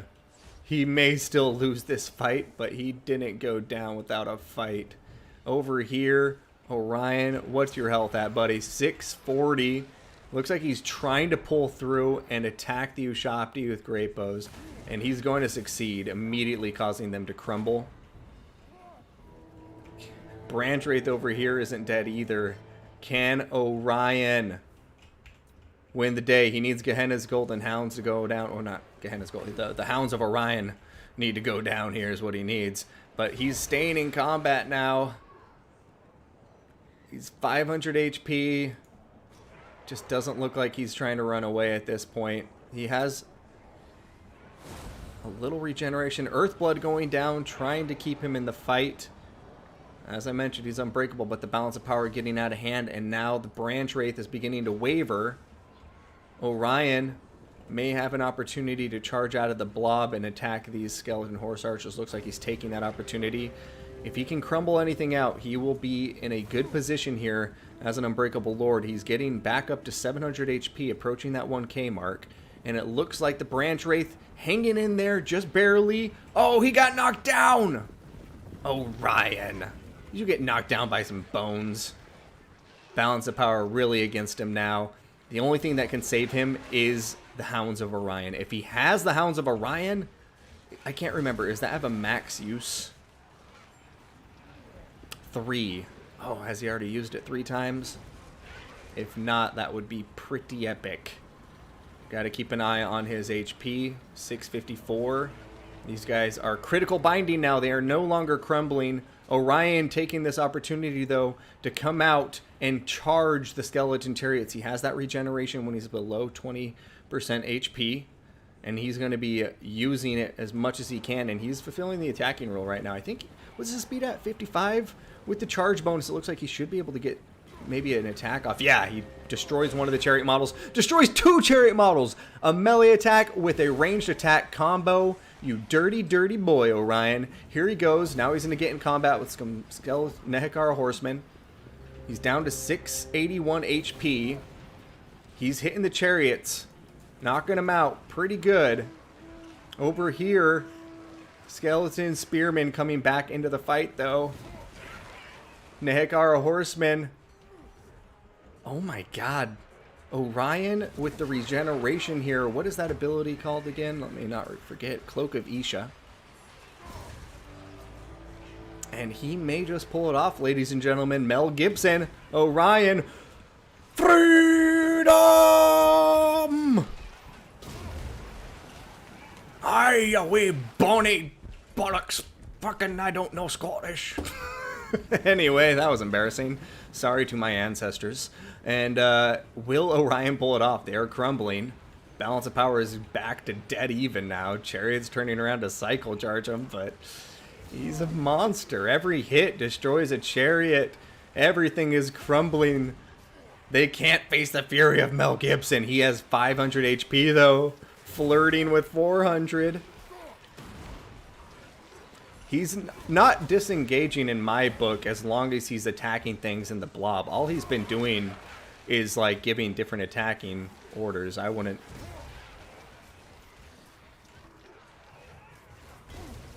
I'll check out the chat afterwards, but I haven't seen any dirty play here. Orion just pulling it out with the passive regen and the unbreakable trait.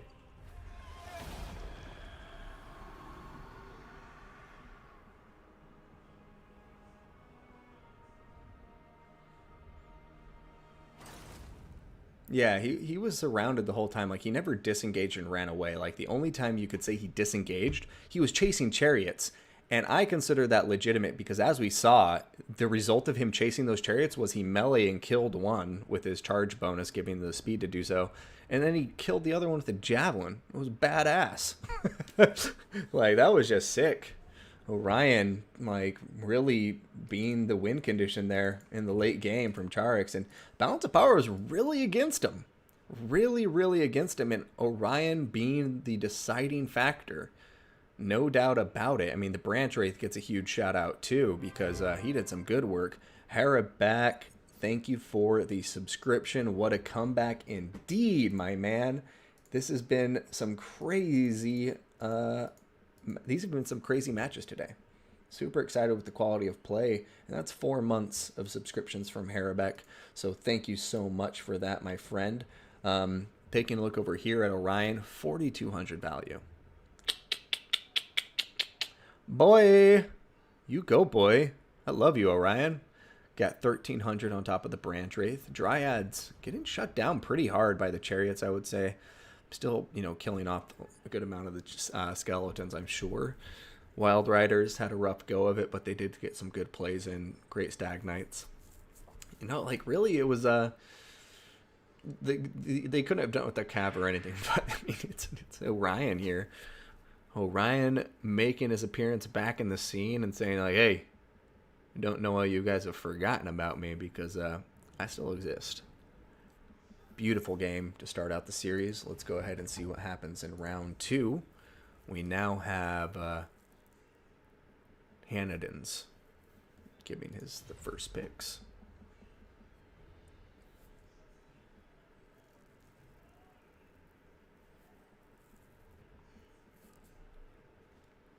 Oh, Schnitzel Pizza? Let me check here.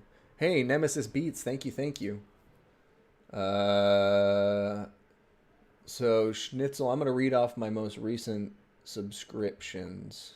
And did I miss any? I'm sorry, I might have missed one in the heat of battle. So I got Trigger with a Prime subscription. Thank you, Trigger. We got Ragnarok with his 24th month of subscription, so 2 years of subs from him. Pink Pony Knight with a subscription for 21 months. And yeah, 21 months, that's almost 2 years too, man. And then Harabeck cheered with 6 bits, found a few pennies. And then we have Harabeck with the Prime sub. Those are the subs I have so far today. So Schnitzelpizza, are you one of them?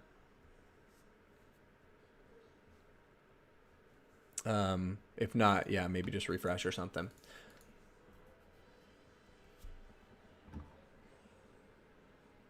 You can always double check too. I don't want you to double gift or anything. I mean, I wouldn't be mad if you did, but I don't want you to accidentally overgive. So maybe give it a second, refresh, check again later, see if it went through. If not, and you're still feeling so inclined, I appreciate the support. Welcome to the stream, Schnitzelpizza. Warriors of Chaos are S tier. Nemesis beats Kali. I'm with you, man. Warriors of Chaos, a wonderful faction. Underappreciated in some circles, but I think they're making a bit of a comeback in the competitive scene, especially when people realized they are a viable counter to Beastmen, and Beastmen are, you know, I would say arguably the strongest faction in the current meta.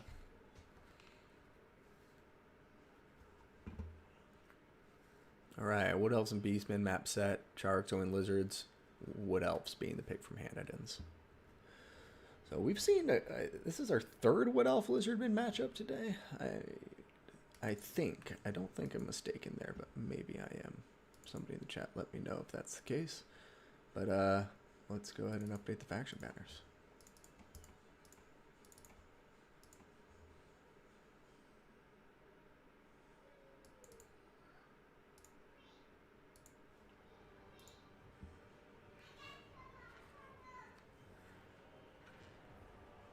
Marauders are the best tier 0 unit in the game.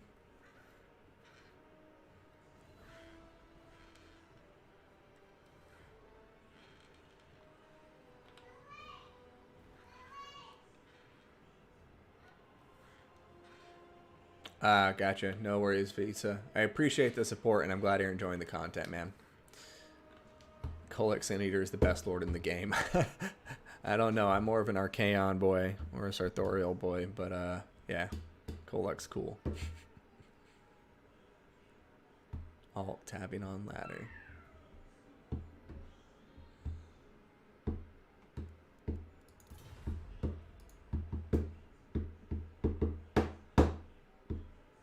All right, ladies and gentlemen, let us know who you're supporting in the chat. There's 69 of you there in the chat right now, 62 on Twitch and 7 on YouTube. So thank you all for tuning in.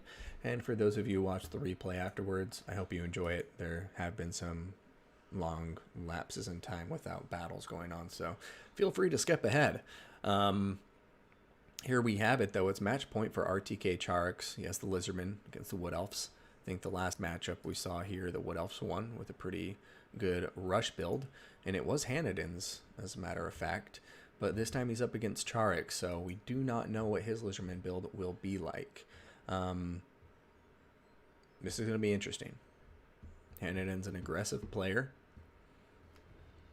And RTK Charx, I want to say, fairly aggressive as well. At least with that last battle, it demonstrated some aggressiveness. Orion, just one-man army. That Ninja Zerker, I was watching the chat to see who would be the first one to do it. So congratulations, you were the first one to point out that I actually have 69 viewers right now with that emoji. Hey, Raziel Ball, nice. Watching you for years, least I can do is pitch. And Schnitzelpizza, thanks so much, man. It's weird that I've been doing this for years. Not always consistently, but here and there. All Woodies all the way. Woodies are the best, man. Who's your favorite elf? Which is your favorite elf faction, chat? Wood Elves, Dark Elves, High Elves? I'm torn, I have to be honest. Not about my bottom. Dark Elves are my bottom. Just, they don't appeal to me. But, like, Wood Elves, I think, to me, are just the coolest on paper. But playing, I enjoy High Elves a lot. I like shock cavalry and dragons and chariots.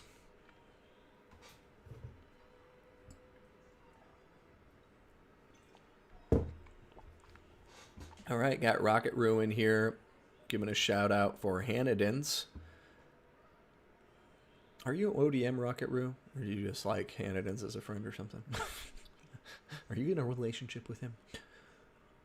Then High, then Dark, Sisters, and Orion are so cool. Yeah, they are Raziel Ball.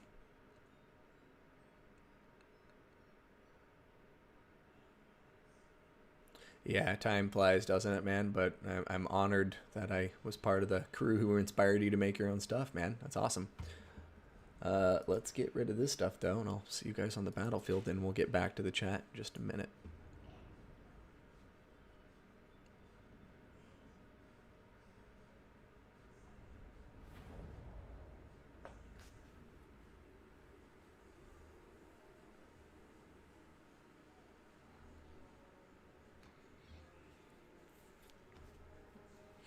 All right.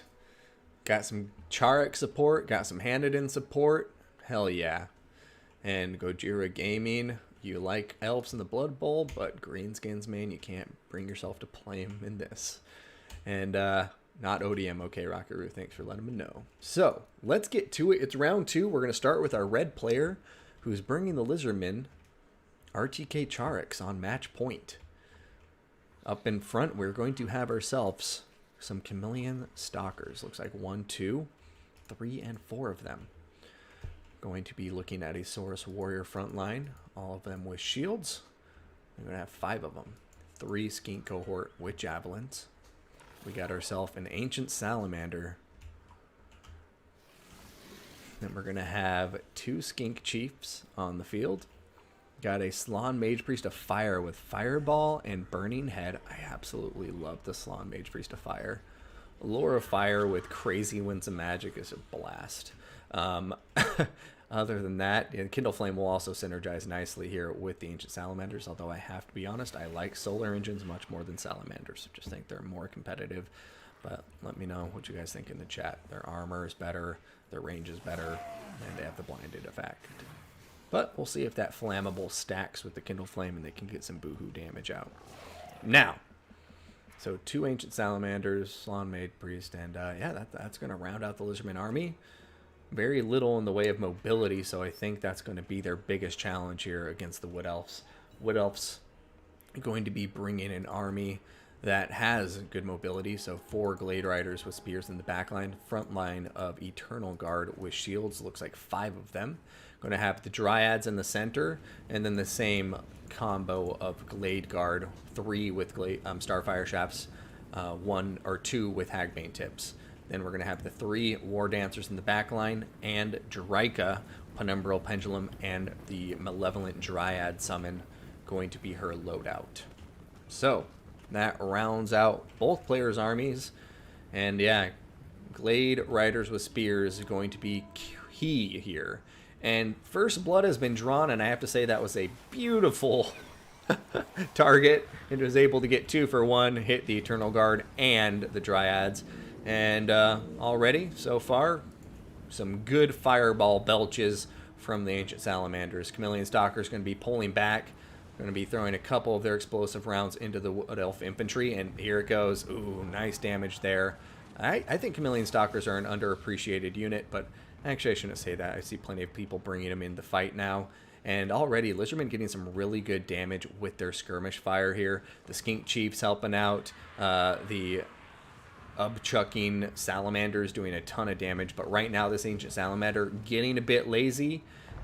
Staying out, getting greedy, and now is going to pay, I think, the ultimate price. I don't know if he's going to be able to get out of range of these archers in time or not. He's already routing, but we'll see. It looks like he may be coming back here. No healing in this Lizardman army, though, so we'll have to see what happens. Saurus Warriors starting to go out, get in combat, and the Chameleon Stalkers continuing to just kind of avoid engagements and look for opportunities to use their explosive rounds, I think.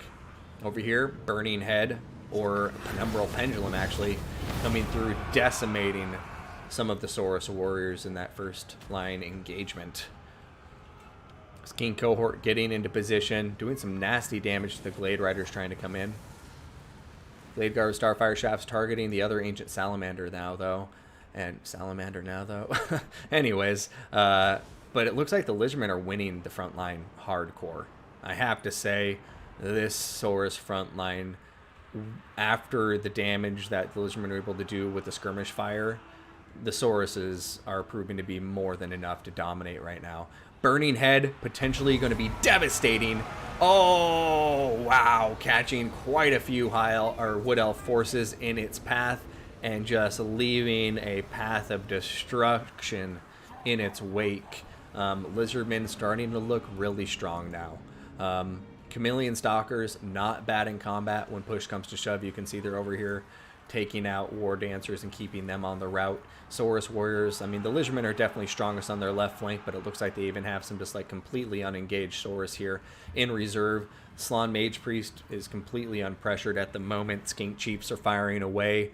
Wood Elves are picking up wins here or there. As you can see over here, Glade Riders with spears taking out some Chameleon Stalkers. Ancient Salamander, though, getting ready to belch into them.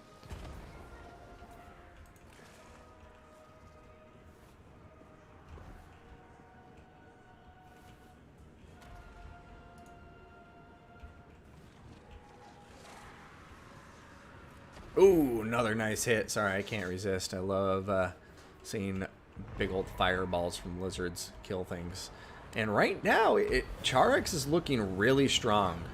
Looking like the 2-0 clean sweep victory here is a very likely possibility. Saurus Warriors continuing to just grind through all of the Wood Elf infantry.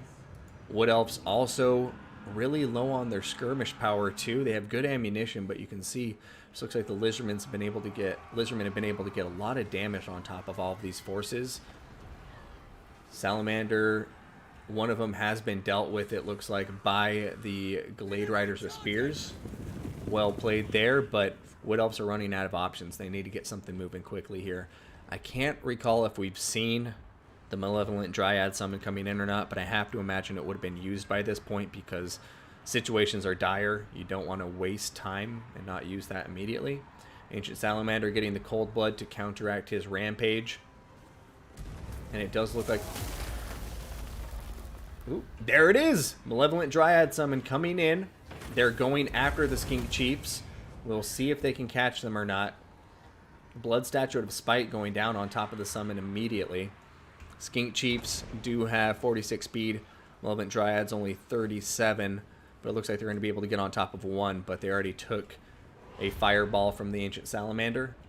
Over here, a banishment going down to like cut off the escape of some of the elves, it looks like. But that's going to be it.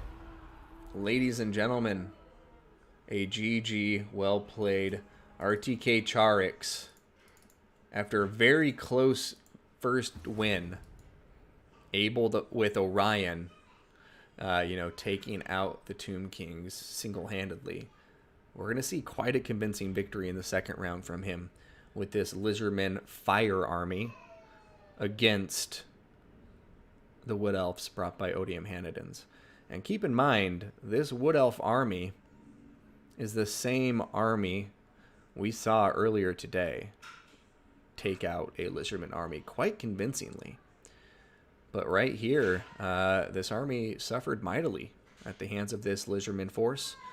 The skirmish power was strong. The Chameleon Stalkers instead of Chameleon Skinks, I actually think worked out nicely.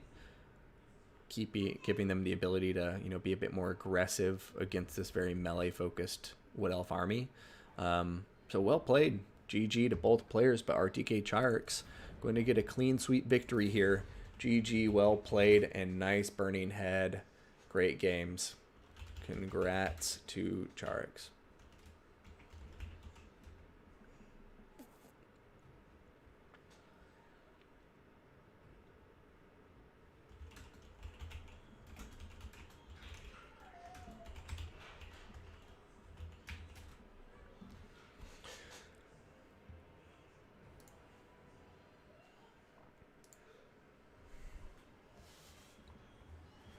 The Salamander is cuter than the Solar Engine. That I can't argue with that. I can't. More efficient unit, but the Salamander is such a badass, Chad. Yes, he's super cool. I love him. But yeah, that was good. The Ancient Salamanders coming out with the style points and willing. Okay, that's fair. I guess. I mean, he had 5 Glade Guard, but he had 4 Blade Riders and A Dryad, 5 Eternal Guard, 3 War Dancers, and Draika. I would say that's a balanced build, but it doesn't seem super defensive to me.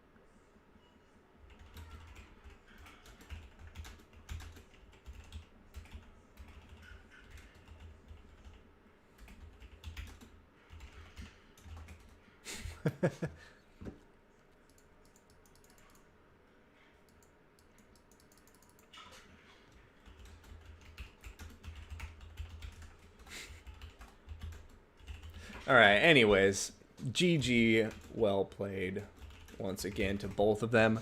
Excellent games. Great burning head there in the end. Always nice to see the Slan Mage of Fire. But on that note, I'm going to get out of here. So thank you all. Sorry for any of you who have headphones on and I just busted your eardrums with that unannounced clap directly into my microphone. But yeah, once again, thank you all for tuning in. I'm going to go ahead and, as usual, read off our new followers and subscribers from the stream today. We had a pretty good one. So big shout out to Khalid Rakesh for the follow. Our friend who followed from Korea. I'm sorry, I do not speak Korean, so I cannot say the name, but thank you very much for it. We have Ryo Gushiki with the follow. Thank you, thank you. And then we're also going to be seeing Sartaz with the follow, Ninja, Mambo 8889, and Nemesis Beats Cali with the follow. So thank you guys so much. Now we're going to get to the subscriptions, starting with the most recent, Dice GGG with the tier 1 sub that was gifted by Schnitzel Pizza. So Schnitzel Pizza, thank you, my friend. I really appreciate the support, and congrats to Dice GGG for getting the free month of subscriptions. If you like Warhammer multiplayer content, I hope you continue to sub afterwards. But now going back to the other subscribers from today, though, as we had a couple. We have, who am I missing? Trigger with the Prime sub. We have Ragnarok with his 24th month subscription. So that's 2 months of subs. 2 years of subs. We have Pink Pony Knight with his 21st month of a resubscription. So that's almost 2 months. We then got Harabek giving a cheer with the bits. Thank you very much. And then we have Harabek resubscribing for his 4th month in a row. And then we had Schnitzel Pizza with a gifted sub to Dice GGG, as we just saw. So 6 new subscribers. Thank you guys so much. That's a very good stream for me. I really appreciate the support. Hope you guys have a wonderful weekend. And we're taking a break next weekend, holidays. So sorry, we will not be doing any tournaments, but go be with your family, get outside, do something nice and productive, rejuvenate your spirit. And thank you, Tango Suka, for the follow. I really appreciate it, man. I need to find better ways to say thank you than just I really appreciate it, man. But yeah, Discord link coming for you right here. Discord. There it is. So let me know if that one isn't working. I'll post an updated one. But on that note, I am going to go ahead and get on out of here.